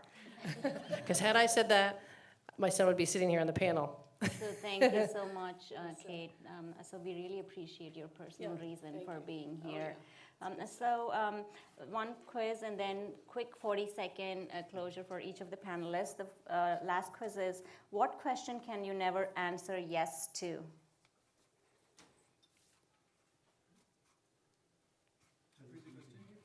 The question is, what question can you never answer yes to? What is that question that you can never answer yes? Are you married? You almost got there, Fred. It's, are you asleep? So, Fred, you get a gift. Thank you. We don't want to go as extreme as being dead, so I'm trying to make this a little bit humorous. So, 3 questions for each panelist, and you could answer it in a quick yes, no thing, okay? Back then, it was get married, have kids, raise them well, have a nice family, everything will be well. Things have changed now. It's all about young people's career aspirations, what they want to be, when they want to be, getting married late, having kids late, or even thinking I don't prefer kids. I just want to improve my career life. So with all this being said, what are your thoughts? Should it be street smart, academic smart, right? And the next question is, what age is the right age to date for teenagers? I want all of us, yes. Okay, So two questions. All right, so again, I think this goes back to, it's not so much what you say, it's how you say it. I think she mentioned, Han, what are you doing? Are you trying suicide? Your expression and the way that you say it already is negative. And so your child is going to respond to that by not responding, by closing, and by, so I think everything is balance, structure, responsibility, and all these things that you teach at home is what your child is going to learn in the streets. So street smart, number 1, is very, very important, how you deal with the world. Sad to say, my middle child is not street smart at all. My daughter's a little bit wiser, and she's younger, but wiser than he is. So even though I raised them all eating hard-boiled eggs, scrambled eggs, milk, they all have taken their own kind of road, okay, and their own path. And as much as we try to be everything for our children, we can't. And so let them be who they're going to be. They don't have to be doctors, they don't have to be scientists, they don't have to be engineers. Whatever makes them happy, and the most important thing that you should relate to them is their happiness, whatever makes them happy. However, going to school, for me, is so important, and it's not because of the money, it's the person that it makes you. Now, we can all say, once you go to school, your mindset is completely different, and it's not so much to become a smarter this, you know, make money person. It shapes you. It makes you understand the world around you. I went to Loyola University in Chicago, and when I went to the school, it was a Catholic university. I never went to church. I mean, I went to church, okay, rarely. When I went to Loyola University, it is a Catholic university, and, you know, we had to take religion courses, and I thought, oh my God, they're gonna push religion down my throat. I can't. It was the two best classes I ever had. And it taught me a whole lot about people and understanding and knowing that, you know, how you say things, you know, can have lasting impressions on people. So anything, whatever you relate to your child, make sure that you have some structure at home. They have responsibilities. Who's going to do the dishes today? Who's not going to do the dishes? Get them to do their own laundry. These are things that are going to give them these life skills that are not taught in school. How to balance your book. It's not taught how to use a credit card. How do you get a credit card? What does a FICO score mean? You know, what does a credit score mean? All these things that you need, you know, to survive nowadays. Now, if FICO score, you know, gives you a better, you know, interest rate, how can somebody that I don't even know who it is can dictate, you know, what I can and cannot buy? Sure. These things are important things, and these things that are learned at home, they're not learned in school. And so, you know, whatever you teach your children at home, know that they're going to use that in their life skills later on. So impress upon education. It's very, very important. And like I said, it's not to make a whole lot of money, but it changes you. It helps you to relate to the world. And sometimes it's all about how you relate to the world. Sure. Okay, So to an extent where my kid says, Mom, 11-year-old, Mom, you just spent my college fund. You just spent my college money on that. So yeah, so they're getting educated more and more Which and is learning really- about savings. Yes. Exactly, it's really important. We've gone away from that. We've gone away from economics in school, sewing classes, all these things that they may not seem important, but gosh, you know, if you're changing a tire, my children, all three of them don't know how to change a tire. And these are the skills that, you know, not that you can't call AAA, but sometimes, you know, it's not convenient. It's not. So these life skills that they learn at home, responsibility, structure, doing their laundry, doing dishes, helping in the kitchen, this is going to shape your children. And then these type of activities at home help to open up the lines of communication between your children. You know, what are your interests? Oh, do you like this? You don't like this? Why? You know, so the family is the most important step into living a healthy life and the stepping stones onto a better future. Right. It's what it is at home, you know. Very so nice. It So- starts at home. Understood, yes. So family, balance, and a structure. Absolutely. Thank you. The same question for Same me, question like- for all, but if you can make it 30 seconds because we have the debate No, next. even I will No, not. it was good. It was good start. No, even I will not take that much because this question is not really for me. Like, this is a wrong question because the way I brought up, it was totally different. My parents used to tell me, okay, guys, you just complete your education, get a better job, then settle down. I was guided. And I'm doing the same thing for my son. I don't know what he's going to do tomorrow. I'm just telling the same thing. That's kind of my perspective. So I think definitely this is going to be a wrong question for me. Like, So the other question also was street smart or academic smart? I think as far as the generation is concerned, they should be street smart. Thank you. Yeah. Yeah. Awesome. They- Dave, I go would ahead. say street smart for sure, and dating age, you asked about Dating that? age, yes. Who the heck knows? There is absolutely no right answer on that question And at all. that's what we want to let the people know, that there's sometimes no right answer or wrong answers. Go ahead, Kuranga. I would say street smart. They're a street smart. Yeah, I would say more street smart than academic smart, but for dating, but for already is dating. yeah. He's hiding it from mommy.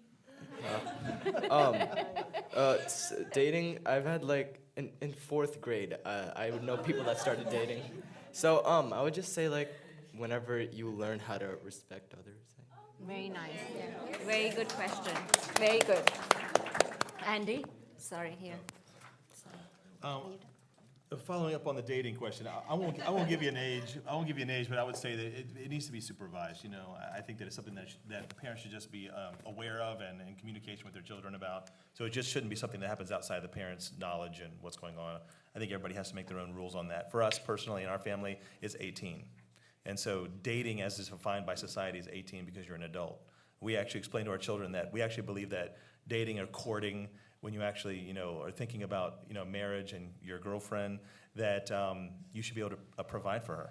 And that she should also be able to provide for you. I mean, you should be thinking about it as adults. You should be making this conversation. So I say this is a very mature conversation that you should be having, you know, with this person.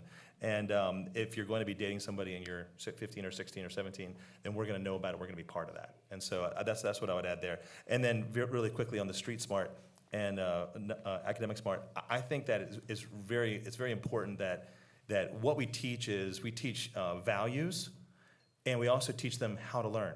If you teach them how to learn and you teach them values, so they're growing tough, they're not afraid to put themselves in a difficult situation, understand how to handle people, right? And then at the same time, you teach them how to learn, well, they can learn anything they need to academically. So those would be my thoughts there. Very nice, thank you. Well, I agree with Andy in terms of the dating piece. It needs to be supervised. And in terms of street smart, yes, but also impress upon them the importance of getting a good education. Amen.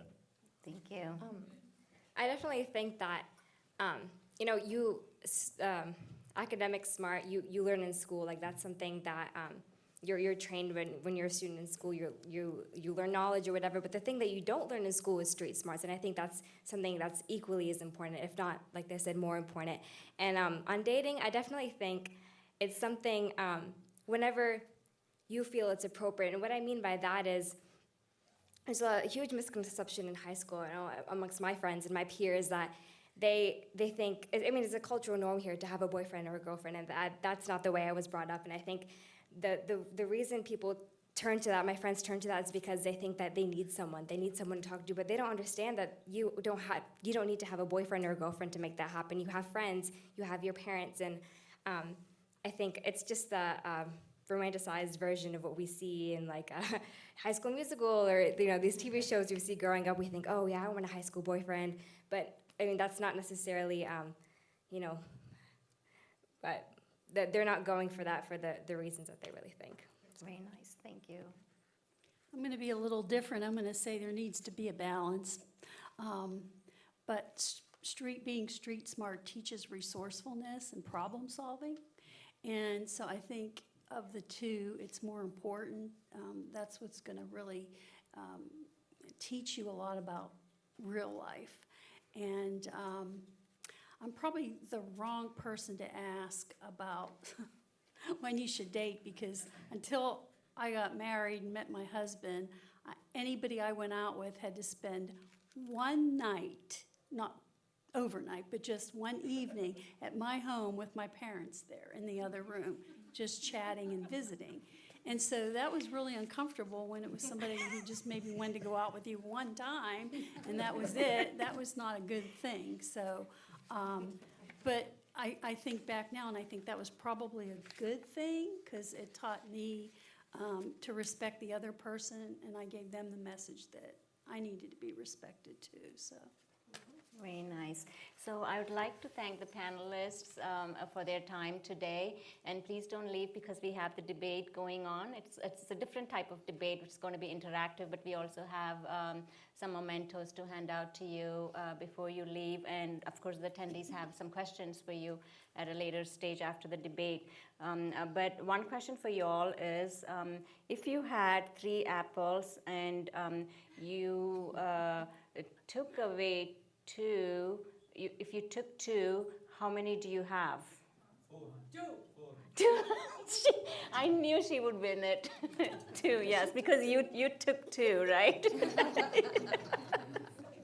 So we'll just move to the front seat, and then I'll have this, because last time when we had our panel discussion, we sort of did a real drama where we had real conversations about what happens in a house between parents and kids and husbands and wives in communication, and people really liked it. So we wanted to, more than a panel discussion of advising and recommendation, I wanted us to really ask these questions to you guys on how your mom and dad would ask you and how would you respond, or between your peer friends. So let's start. It's not a big, you don't have to go deep into things. Sometimes it can be just a yes answer or a no answer, right? And initially you can just mention your name and your affiliation as well. So is it a text or a phone call? Is it a text or a phone call? Hold on, let me give you this, yes. Would you prefer, so if you can talk on the thing. yeah. Would you prefer a text or a phone call, or what would you do? I would prefer phone call. Phone call? Phone call. Awesome, okay, tell us why.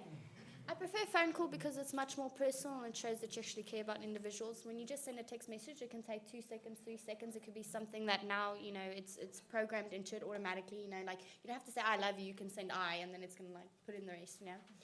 So I think that a phone call is much more personal, and taking a phone call is saying you want to hear that person's voice. There's something unique about a person's voice, and knowing that there's a connection there that can't be broken. And that's kind of, I think that that's the pro of having phones, technology, is that you can actually speak to someone without being there, something like FaceTime or just a phone call.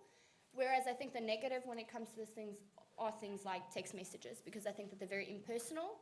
And I think that in a lot of ways, that is conveyed, even though it's not said, it's conveyed to every generation, whether it's the older or the younger. Everyone loves having a call from the grandparents, or if your mother calls you during the day. It just shows, I'm taking a step back and I'm calling you, ask how it's going, So Chandra, and you're from Grayson High School? I'm from Collins Hill High School. Collins Hill. Collins Hill High School. Collins Hill. Okay, thank you so much for being here. Shreya, text or a phone call? I would definitely say phone call, because I think from my personal experiences, there's a lot of miscommunication over text. I mean, you have emojis nowadays to convey your emotions, but that doesn't really work. I think definitely when you talk to someone, you really know how they feel. And sometimes when I text my friends, I take the approach where I'm trying to say something sarcastically and they take it negatively, and then they're mad at me the next day. I'm like, no, that's not at all what I meant. I'm trying to be funny. And so I think definitely phone call over text for sure. Really? Okay, Sophia? Well, I have struggled a lot with an anxiety disorder, so phone calls are actually really hard for me because I can't see the person, so I can't pick up on what emotion they're feeling based on what I'm saying or how they're responding. So I prefer text messaging just because it's easier and it's a lot faster. If I have to make a phone call, I will. But as far as communicating with my friends, I always text them. I don't think any of us like to call each other. Okay, thanks, Sophia. Kim, text or phone call? If it's, a quick question or I'm running late or something like that, I'll send a text or receive a text from somebody. But, my son is away at college and he will text me and we'll text back and forth. But I love talking to him on the phone when I call him and he picks up and tells me about his day, or he calls me to ask me a question. There is nothing like having a phone call with my son. So I prefer phone calls, but I use a lot of text messages for quick things. Okay, I guess being in this forum, I'm becoming a teenager because I don't know if I'll ever say phone call. It's all about text. Maybe I'll change one day, but Gurangat, go ahead. I prefer phone call. As like the first one, as like the first few reasons, because it's more meaningful. And second, I kind of like using the phone for what it's for. And also, text messages are brief, quick. If you want to get the message out, then yeah, go ahead. But I think phone call, I think it's just an easier way of understanding. And I call my friends a lot. Like, my mom knows this, but I stay up late talking to my friends too much. And yeah. Very nice. Remco? I think for me it depends on the occasion and who it is. I like having the option because sometimes it's better to talk on the phone. Sometimes it's better to text back and forth, and so it's a variety of the two. I agree with everything that's been said, that sometimes you can confuse matters with a text. I actually still prefer face-to-face more than anything, but it's great having the option. Hello. We have to say our affiliation too?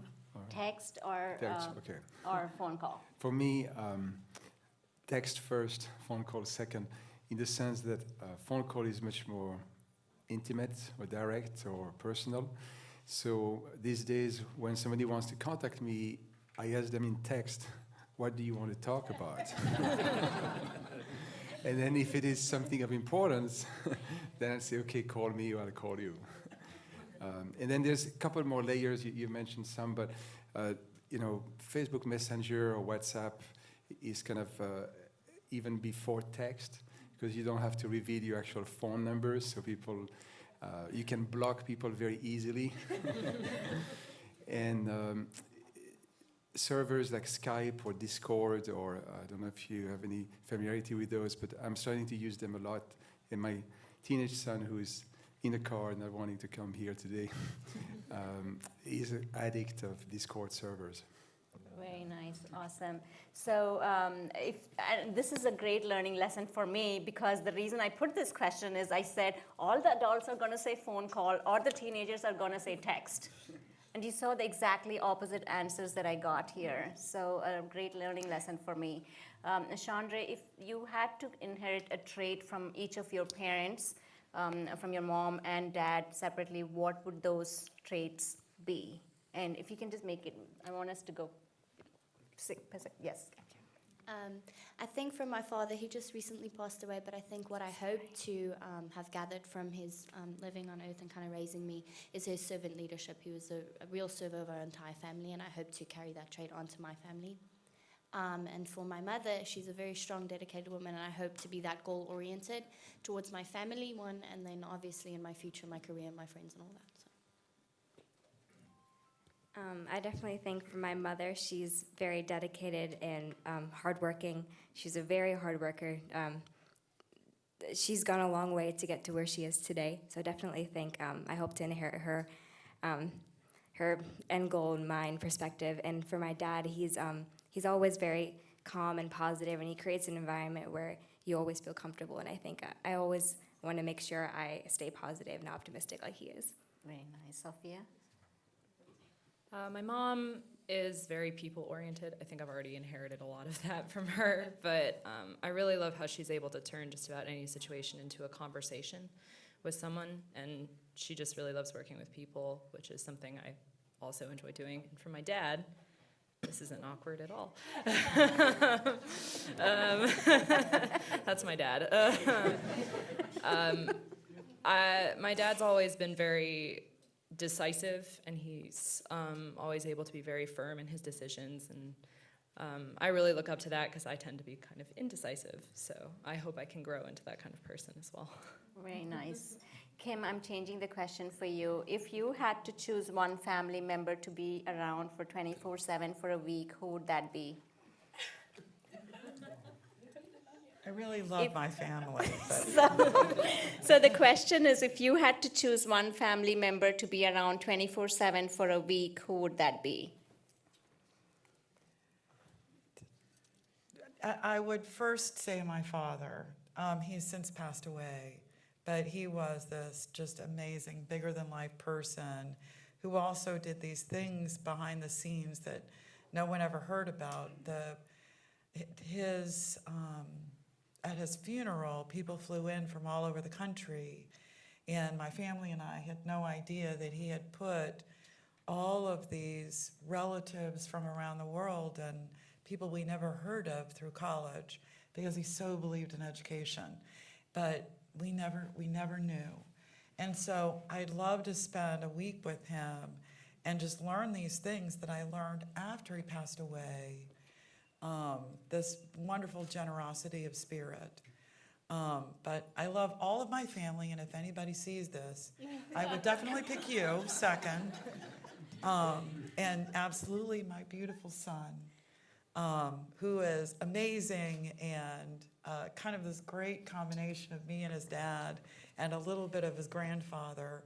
And he's funny and smart and generous and just wonderful. Very nice. Gurungat? This is the family? It has to be a family member. Okay. We're on the mic. Well, mom and dad, no. My brother. He's being frank. My brother, no. Let's see. I'd probably choose my mom's youngest sister's family. The youngest child, because I've never seen them. So. Very nice. outside my own family, I don't have that kind of family. So within my own family circle, I would say probably, not even probably, definitely my wife. Wow, very nice. Being single, I don't have that option, but it's still thinking about it. I have two amazing sons, and since this is going to be recorded, I'm not going to pick one because in case he gets watched, I already get questioned a lot about, you like him better than me. Yes, So, we all do, yes. but I would say, I would pick my kids, even though they're young teenagers, 12 and 14, they're boys, and their personality is becoming very affirmed, so it's not always easy. Yes. So Chandra, I was just going to say, Nazira, who would you pick? It is a tough question, isn't it? And it is getting watched, and my daughters are watching. So. Neetu wants me to say it's Neetu. Definitely, yes. So Chandra, if you won $1 million, what would you do? And I wanted this to be quick. Okay. If I won $1 million, I would use all of it on other people. All of it. You would use all of it on the other people? Every single dollar, because I didn't earn it. Any specific particular cause? No. I would separate it into a bunch of different causes. Hopefully, if you build, I don't know, if building a company or helping nonprofits, or what I would like to use it for is something that can help sustain other people. I think a lot of times you give, and it's something that only helps instantly, but I'd like something that continues in a legacy that can help sustain in the future, not just in the now. Okay, Shreya?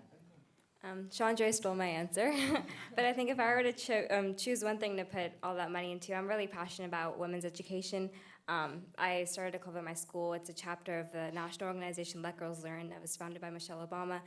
Basically, there's so many girls around the world who are, denied their basic rights to education. I think that's something that's been really strong in my family too, on my mom's side, and it's really hard to come by education, especially when you're not in America or in a developed country. So definitely for an organization that would contribute towards that.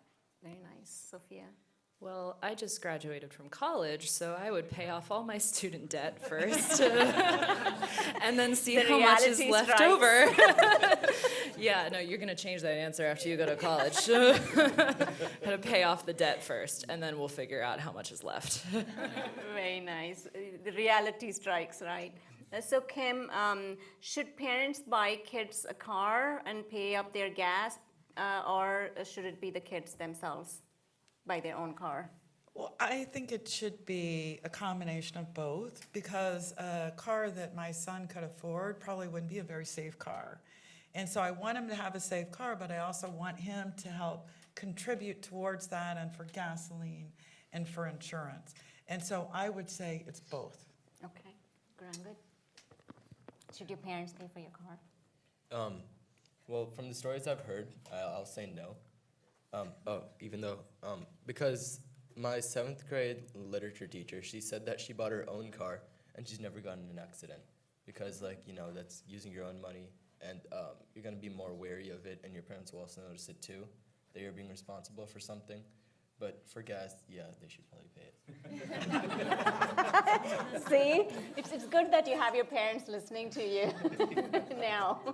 Remco? I think I would agree with Kim that it's a combination, that cars are expensive, and we live in a very car-dependent society. So especially when a child goes to college, they have to have a car, but they can't afford one. And so we, as parents, we definitely have to help. It's not a sink or swim kind of thing, but at the same time, you want to teach your child responsibility, because it's part of the street smarts we talked about, which I like to call life smart, and in understanding that you got to take care of the thing and what goes into that.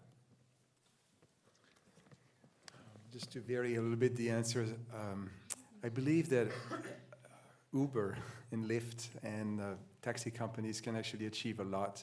So we actually don't need cars as much as we, older adults, depend on them. And I have younger attorney friends who could totally afford a car, who actually completely live with Uber. Now they live in the city like I do. I think if I lived in the suburbs, it could be different. But I've told my kids already that a car won't come very quickly. I come from a country where you learn to drive at 18, and I think my kids will have to wait at least 18. Okay, very nice. Chandra, should students friend teachers on Facebook? Could you repeat the question? Can students friend teachers on Facebook? I think the policy right now is that you can befriend teachers after you graduate from high school, when you're not, in that relationship still. And I agree with that because I think that there's a personal level that teachers have. They have their personal life, and when they come to work, I think that attests to some. Earlier during the panel, we talked about respecting teachers, respecting elders, respecting those who have come before you. And I think that when you see their personal life, I think that that's one. There's a lot of bullying that's going to be involved in that. Okay, even towards the older generation, and you see that even after people graduate from high school, going back to teachers' profiles and things like that. And I think that that's kind of a personal thing for the teachers to. I don't think that belongs kind of in the educational system, if you will. So Shreya, different question for you. If you could do one thing in the world to change or to make it improve, what would that be? No pressure. one thing to improve the world. I don't know. I mean, there's so many things you can do to improve the world. I don't know where to start.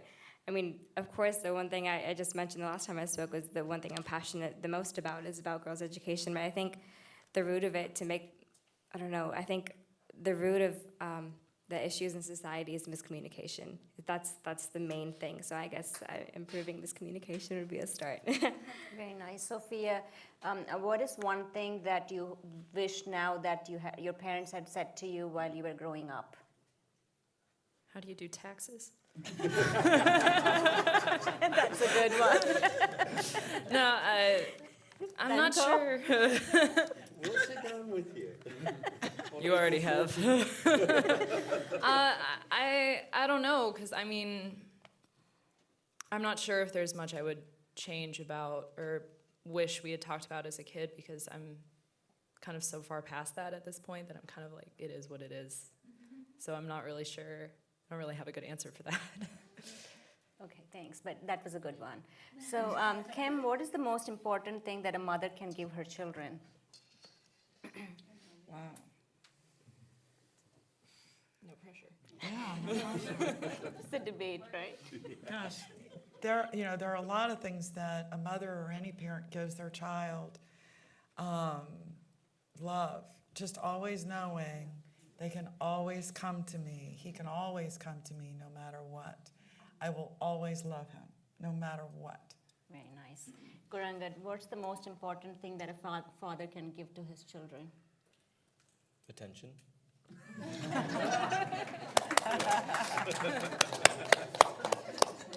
He's getting all the attention.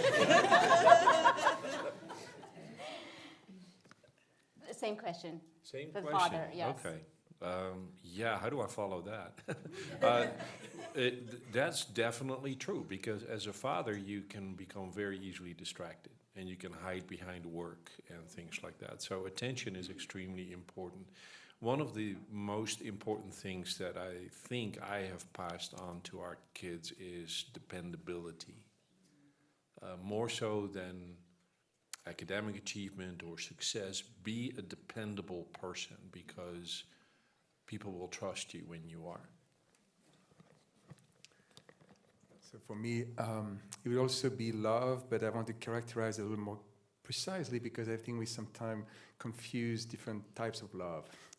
And the kind of love that I want to give to my kids is acceptance, and a sense of, I trust you, I believe in you, and you can go wherever you want.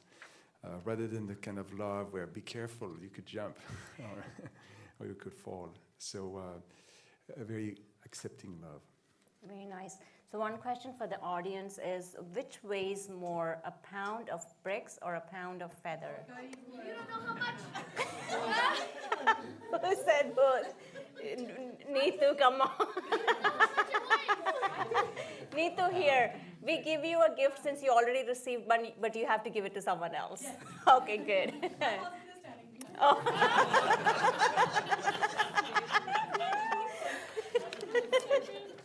So let's give one sentence, your final thoughts on what you heard so far from the beginning from the panel. and one takeaway message that you want to give the audience, and then right after each of our messages, one sentence, the profound message that you want us to take while leaving the door today, after listening to everything the adults and the teenagers had to say. And then after that, we'll have the panelists come back, so the audience will open the question and answer session. Go ahead, Chandra. I think in terms of relationships between parents, teenagers, teachers, whether you want to talk about the older generation or the newer upcoming generation, is lead by example. I think that when you have teenagers that look at you and you are not leading by example, they are less likely to listen to you at the word go. You can give them advice, but when you're not living out that advice, you're not showing them the success of your advice, and you're also not showing them that they can trust you, and that you are not showing that you can live by your own words. So I think before even listening and all that, I think know what you stand for, know your values, live by them, and teach your kids accordingly to whatever that is. Very nice. So a woman gives, one more quiz, a woman gives an astronaut $1, right? So this woman is giving this astronaut $1. The woman is the astronaut's sister, but the astronaut is not the woman's brother. Why? Sister. Yeah, because she's the sister. Who said it? The astronaut is the sister? The astronaut is the girl! Yeah, somebody already answered. Oh, it was Sarjan. Okay, so Rajanji, you'll give Sarjan, and Neetu will hand the gift again. So, okay, go ahead. Sorry. No, you're fine. I'm very thankful to have been given this opportunity, because I've learned so much just from sitting here, and I've gotten to learn from all these different perspectives of everybody in different fields. And I'm really thankful for that, so I would like to thank you. And also, I think one thing that we should all take away is that it's really important to understand who you're dealing with. So understanding the person who's sitting in front of you, and that's the base of it. So I think taking that away, definitely. Very nice, thank you. I'd say the biggest thing to kind of keep in mind is if you don't trust your children, they will not trust you. And just opening that trust and understanding them to be dependable people and teaching them to be dependable, like my dad said. If you trust them to make wise decisions and to come with you when they have issues, then they will trust you enough to actually come to you and talk about it. And it really helps open up communication if you treat your children like a trustworthy person. That's an intense and very true message, Sophia, so thank you. Kim? I learned a lot of great things from the panel today, especially about communicating and asking questions that aren't full of fear or think your child is, that you're fearful, but asking questions that kind of lead them to identify what the consequences are and to maybe open up more. And so for me, that message from the panel about communicating and also about pursuing your child and not being an interrogator, but being interested in their life and, asking questions instead of waiting for them to come to you. I just learned so many great things about communicating. Good. Can you repeat the question? What is the one takeaway message that people should have got from our today's discussion from the beginning? Well, I'll say like this from what I got, but I think it's both the parents and the teenager, her child have to change as the child grows, because the same thing doesn't work every time. The world has changed very drastically from the time that we were children ourselves and this time that we are parenting. And so for a lot of us, that provides a conundrum in the sense that we don't have a frame of reference or an incomplete frame of reference to take into our parenting, which is, one of the reasons why we call ourselves digital immigrants, whereas our children are digital natives. And it puts us a couple of, steps behind the world in which we live. And so it is very, very important for us as parents that we inform ourselves, informed parenting. Don't give in to fear of what you do not know. Listen to your kids, give them attention, get to know their world, do research. That same digital world that is such a mystery to us provides us lots of information about itself. Avail yourself of that to get to know their world and find ways to interact and to coach your kids into a world that is very, very complicated, way more complicated than the world was when we grew up. And that probably dates me, but that's kind of what I'm hearing. So if I were to pick one of the many things I've heard today that I thought was very interesting, you have to know first that I'm very interested in the process of mentorship. And there was a discussion at one point with a lady who is interested in suicide prevention and the man who followed up. But the importance to have an adult that is in relationship with your children that they can confide in. And the reason that was given I thought was wonderful, this idea that as parents we process fear differently than another adult will do. Therefore, we don't want to hear about the risky behavior of our kids like another adult can. So I'm all for developing mentoring networks. I think we need this desperately in a world where we don't have a lot of uncles and aunts and cousins living nearby. And that was a really great validation for this perspective that I have. So what we are all basically trying to say is whether teenagers or adults, we owe the understanding, the listening capabilities, skills, and empathize, and learn and understand from each other. We just owe that to each other as teens and adults, irrespective of the age differences, and to put each other in others' shoes. Is that sort of summarized? The empathizing part comes in. So I would request, thank you so much again for all of you to be on the debate. I know I try to make it as less cumbersome as it can be with just quick answers. So the panelists, if you can come back forward, so in case the audience has some questions, I will allow for 4 questions for the panelists, and then we'll have the gift exchange or gift giving. Excuse me 1 second. Let's take a walk. All right.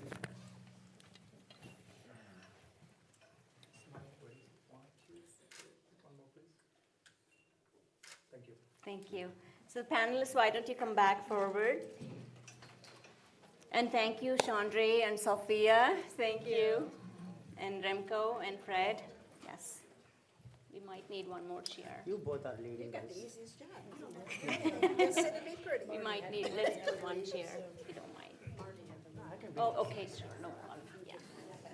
So I know one of our panelists had to leave, but Kate, we can adjust answers from her. Go ahead. Anilji, and then Neetu, and then Ranjit, and then KG.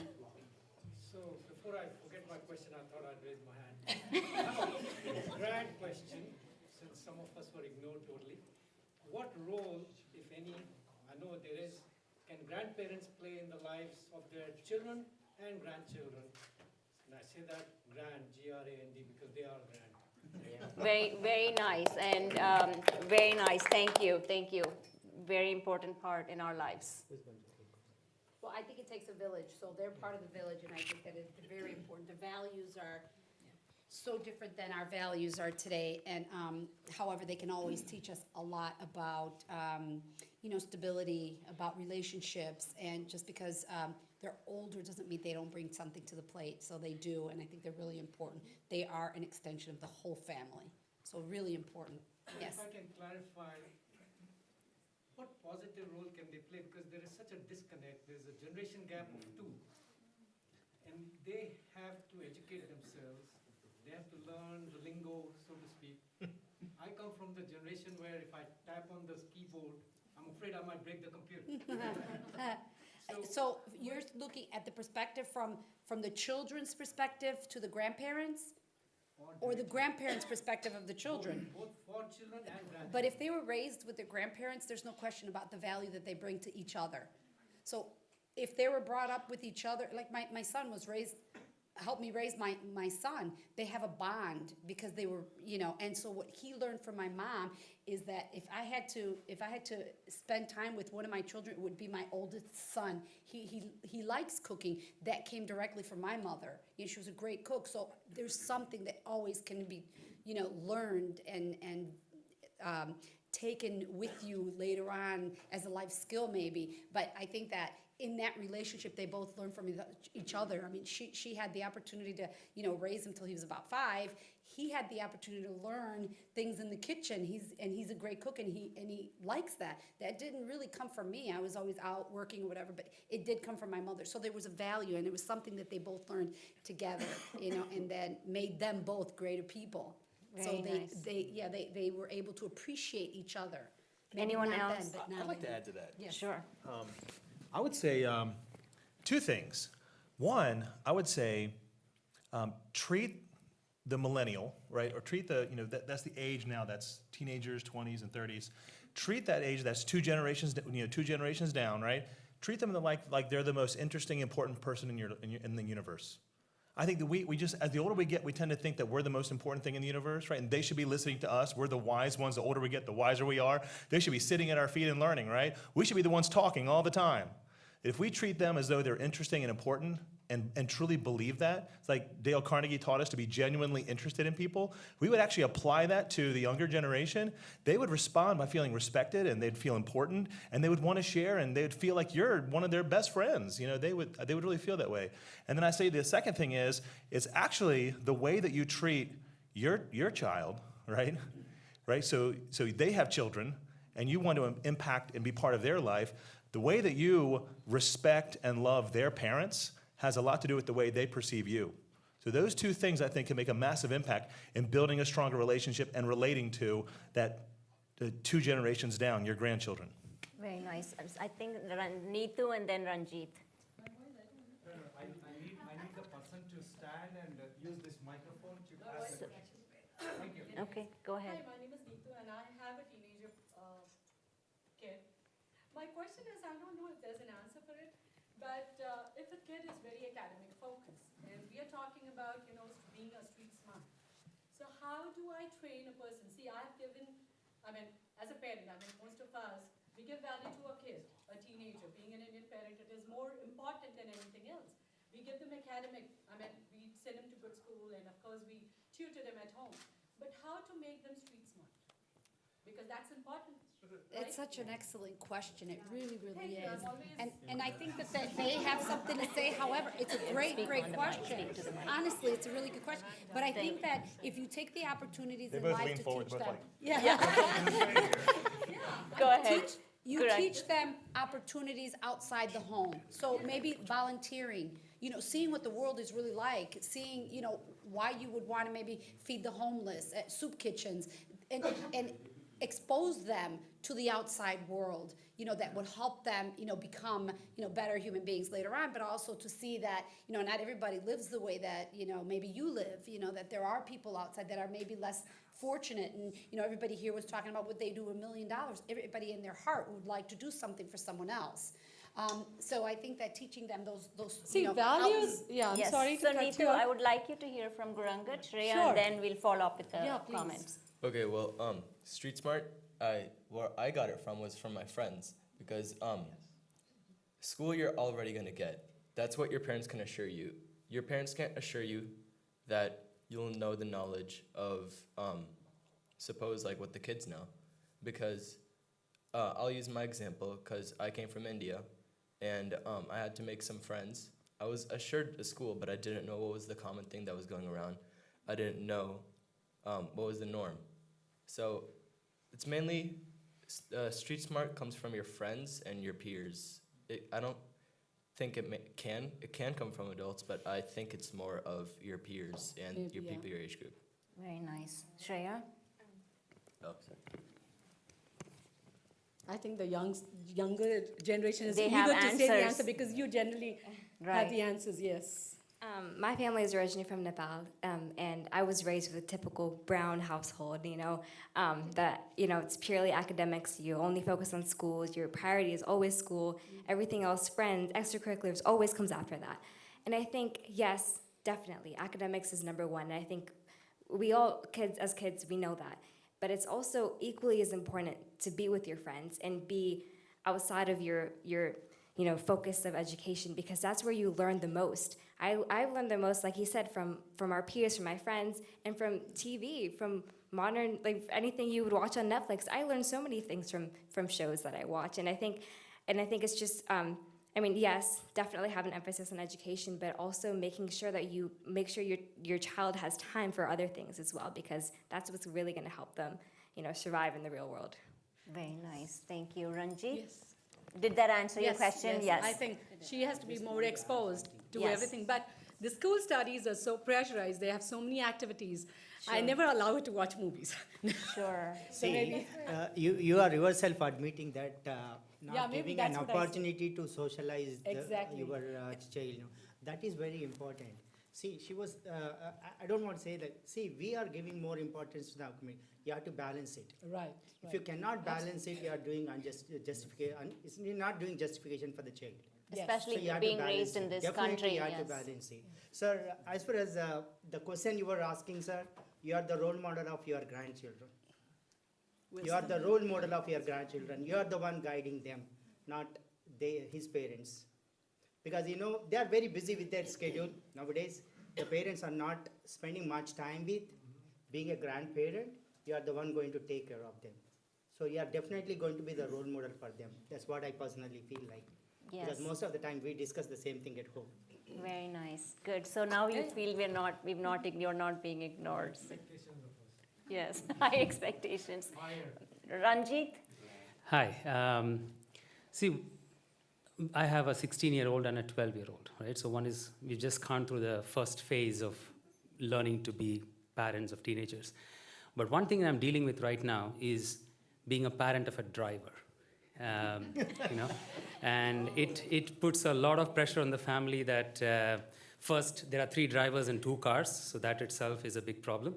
And the second is I deal with him driving and my wife deals with him driving completely differently.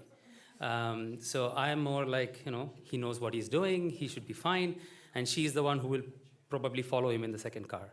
So what is the right way to do it? And I'm really happy that there's a panel of teenagers, parents, and professionals like a sergeant who can probably help us decipher this. Honestly, I think it would be them who would probably have a better answer than I would. I can tell you the law, what the law says. However, I think that the way that you honestly handle it yourself and your child is going to learn and take from it a little bit of what you do and a little bit of what she does.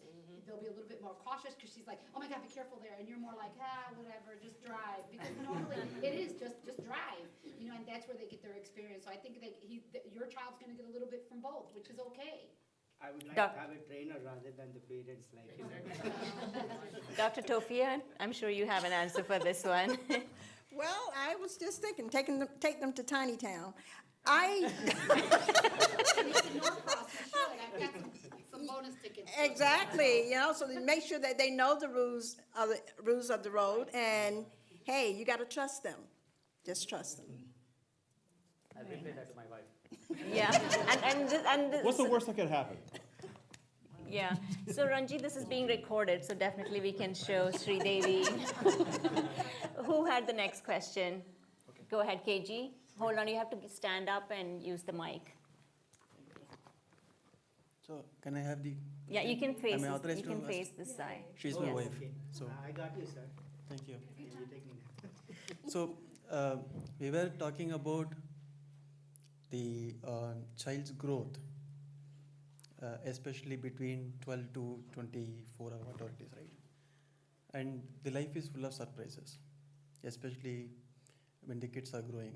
And the surprises can be a tiny to the biggest one, from the drugs to the suicide. Do we have any forums or do we have any opportunities for the parents to prepare for that?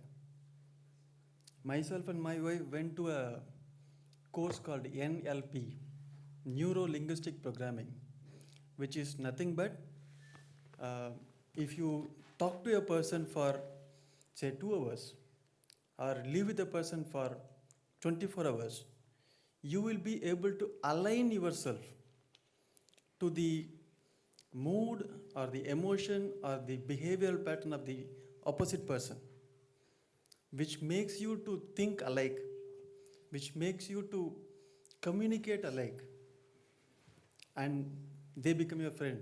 They will be trusting you. They will be, believing you they will be seeing you as a guide. I don't think everybody will get that opportunity. I don't know whether that is going to help me or not when I'm going to go, face all this problem with my kid. Can you just enlighten on those areas?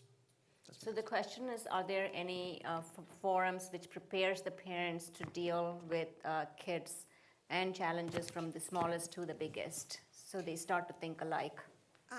Not to my knowledge, but one of the things that you can do, you can always Google. Okay, there's a number of organizations that actually address that. As a matter of fact, I can get with you afterwards. I wrote down some sites that you could actually go to, and most of these organizations are like nationwide. You can also contact your local mental health center and see if they have anything available. United Way, you can get some resources from that as well. Go ahead here. One thing, this is a great answer, and I think one thing to add to that is there's a lot of great podcasts that are out there now where you can find some top podcasts on those topics, and you're getting experts talking about this in a debate situation. They're like a radio show type situation, and it's free content. It's a great way to find some of those answers. So is it also possible that we hold public forums like this within your community? Your question might be your friend next door has an answer to that question. Smaller giant chat sessions within your community, you lead it, and you learn so much from your peers, and sometimes we're just stuck within our homes from our job and going back and taking care of responsibilities. We forget to interact with the person next to us. So the problem is when the parents encounter these surprises, right, they realize. Yeah, definitely. And so for that, Till that time, everything is everything is normal. Normal, right? Yes. That's and the this challenge. is one of the reason I'm starting to hold this. And if you saw, the next session is on aging, healthy aging. We are all sitting here, we are healthy. We don't know what's going to happen to us at 65. Who's going to take care of us? All those insurances that they're talking about, all the information and health issues. So this is I'm trying to say, let's be prepared. Let's prevent. So this is the reason we're doing these sessions, but definitely. Trishna, Dr. Trishna, go ahead. I just want to add one to that. Can you hold on to the mic? I just want to add only one sentence like that. In most of the schools, we have the counselors. They will be looking at the child, how he is growing, how he is responding to the instructions, Basing on that, they will be contacting the parents and talking to them. As far as my knowledge, most of the schools have counselors over there. Sure. Go ahead, Dr. So Trishna. Nazira, that was an absolutely brilliant engagement. I just want to add to this gentleman's answer and what you said about holding the smaller chai events. So what I have found in the last maybe 4 years that I've been here in the United States is I have always engaged in my local community. So I have like a group of Indian women, I have a group of American women, I have a group of mixed women, I have a group of people who are over 70 who I go hiking with once a week. So in terms of, you said you don't know the problem till you actually face it, but when you're all together having a cup of coffee and you just talk about, so what did you do? How did you do this? What's your child doing? And I would say, oh, well, my son's there. I don't know when he'll come here. Somebody would say, oh, my child's getting into drugs. He's I don't know what to do with that. Somebody else will have an older child in the 30s. And then I have the 70, 80-year-olds who will talk about their grandchildren and say, oh, I have to go cheerleading practice. And they say, I'm a funny grandmother. And, so you pick up so much information from, it's like a pot of wisdom. And I just enjoy those events because not only can I contribute to it, but I come away learning so much. And then I transfer it to my husband, to my children, and I say, okay, I heard this happened to my friend's daughter. Now, are you doing this? Are you doing that? And the other thing I would like to say is that appreciating your child. I mean, there is nothing in the world that a child loves more than the parents say, oh, I loved the way you made, the flaked rice today. Or I loved the way you made the chai today. His daughter is learning kind of Indian things. So I think that's also very important. Awesome. The problem is how many people will be disclosing the parts. You know? When yes. I want to talk to you, I will talk only the positive things. Oh, absolutely. I will And not be discussing what my child is doing at home. yes, That is the main that The trust comes. is missing. Yeah. The trust is But not there. that comes as you develop a relationship in the Yes. community. So if you go to your community once in 6 months, they probably won't say things to you. But if you make an effort to meet regularly, like I have a lot of other commitments, but I always go to my hikers group because for me, they're like my grandparents, and I just love interacting with them. And they disclose to me how their lives are, what problems they are having, and that then I can identify, okay, my parents will get at that stage, and that prepares me to deal with my parents reaching that stage. And then I have my local, and it's a very cultural learning as well, because Sure. from an Indian point of view, I would do something totally different from what an American would do, or what an African American would do, or what a Hispanic would do. And I can then, teach my kids to respect diversity, to integrate, and also, when you yourself tend to be open, I find people tend to be open to you. Yes, they So start if opening you up. project a sense of genuine interest, integration, and want to be deeply involved, it comes back to you. Very nice. I completely agree with you. There is no second thought about it. I get the chances of the kids getting to the other side is more in the world. I get to know all about these things from various sources.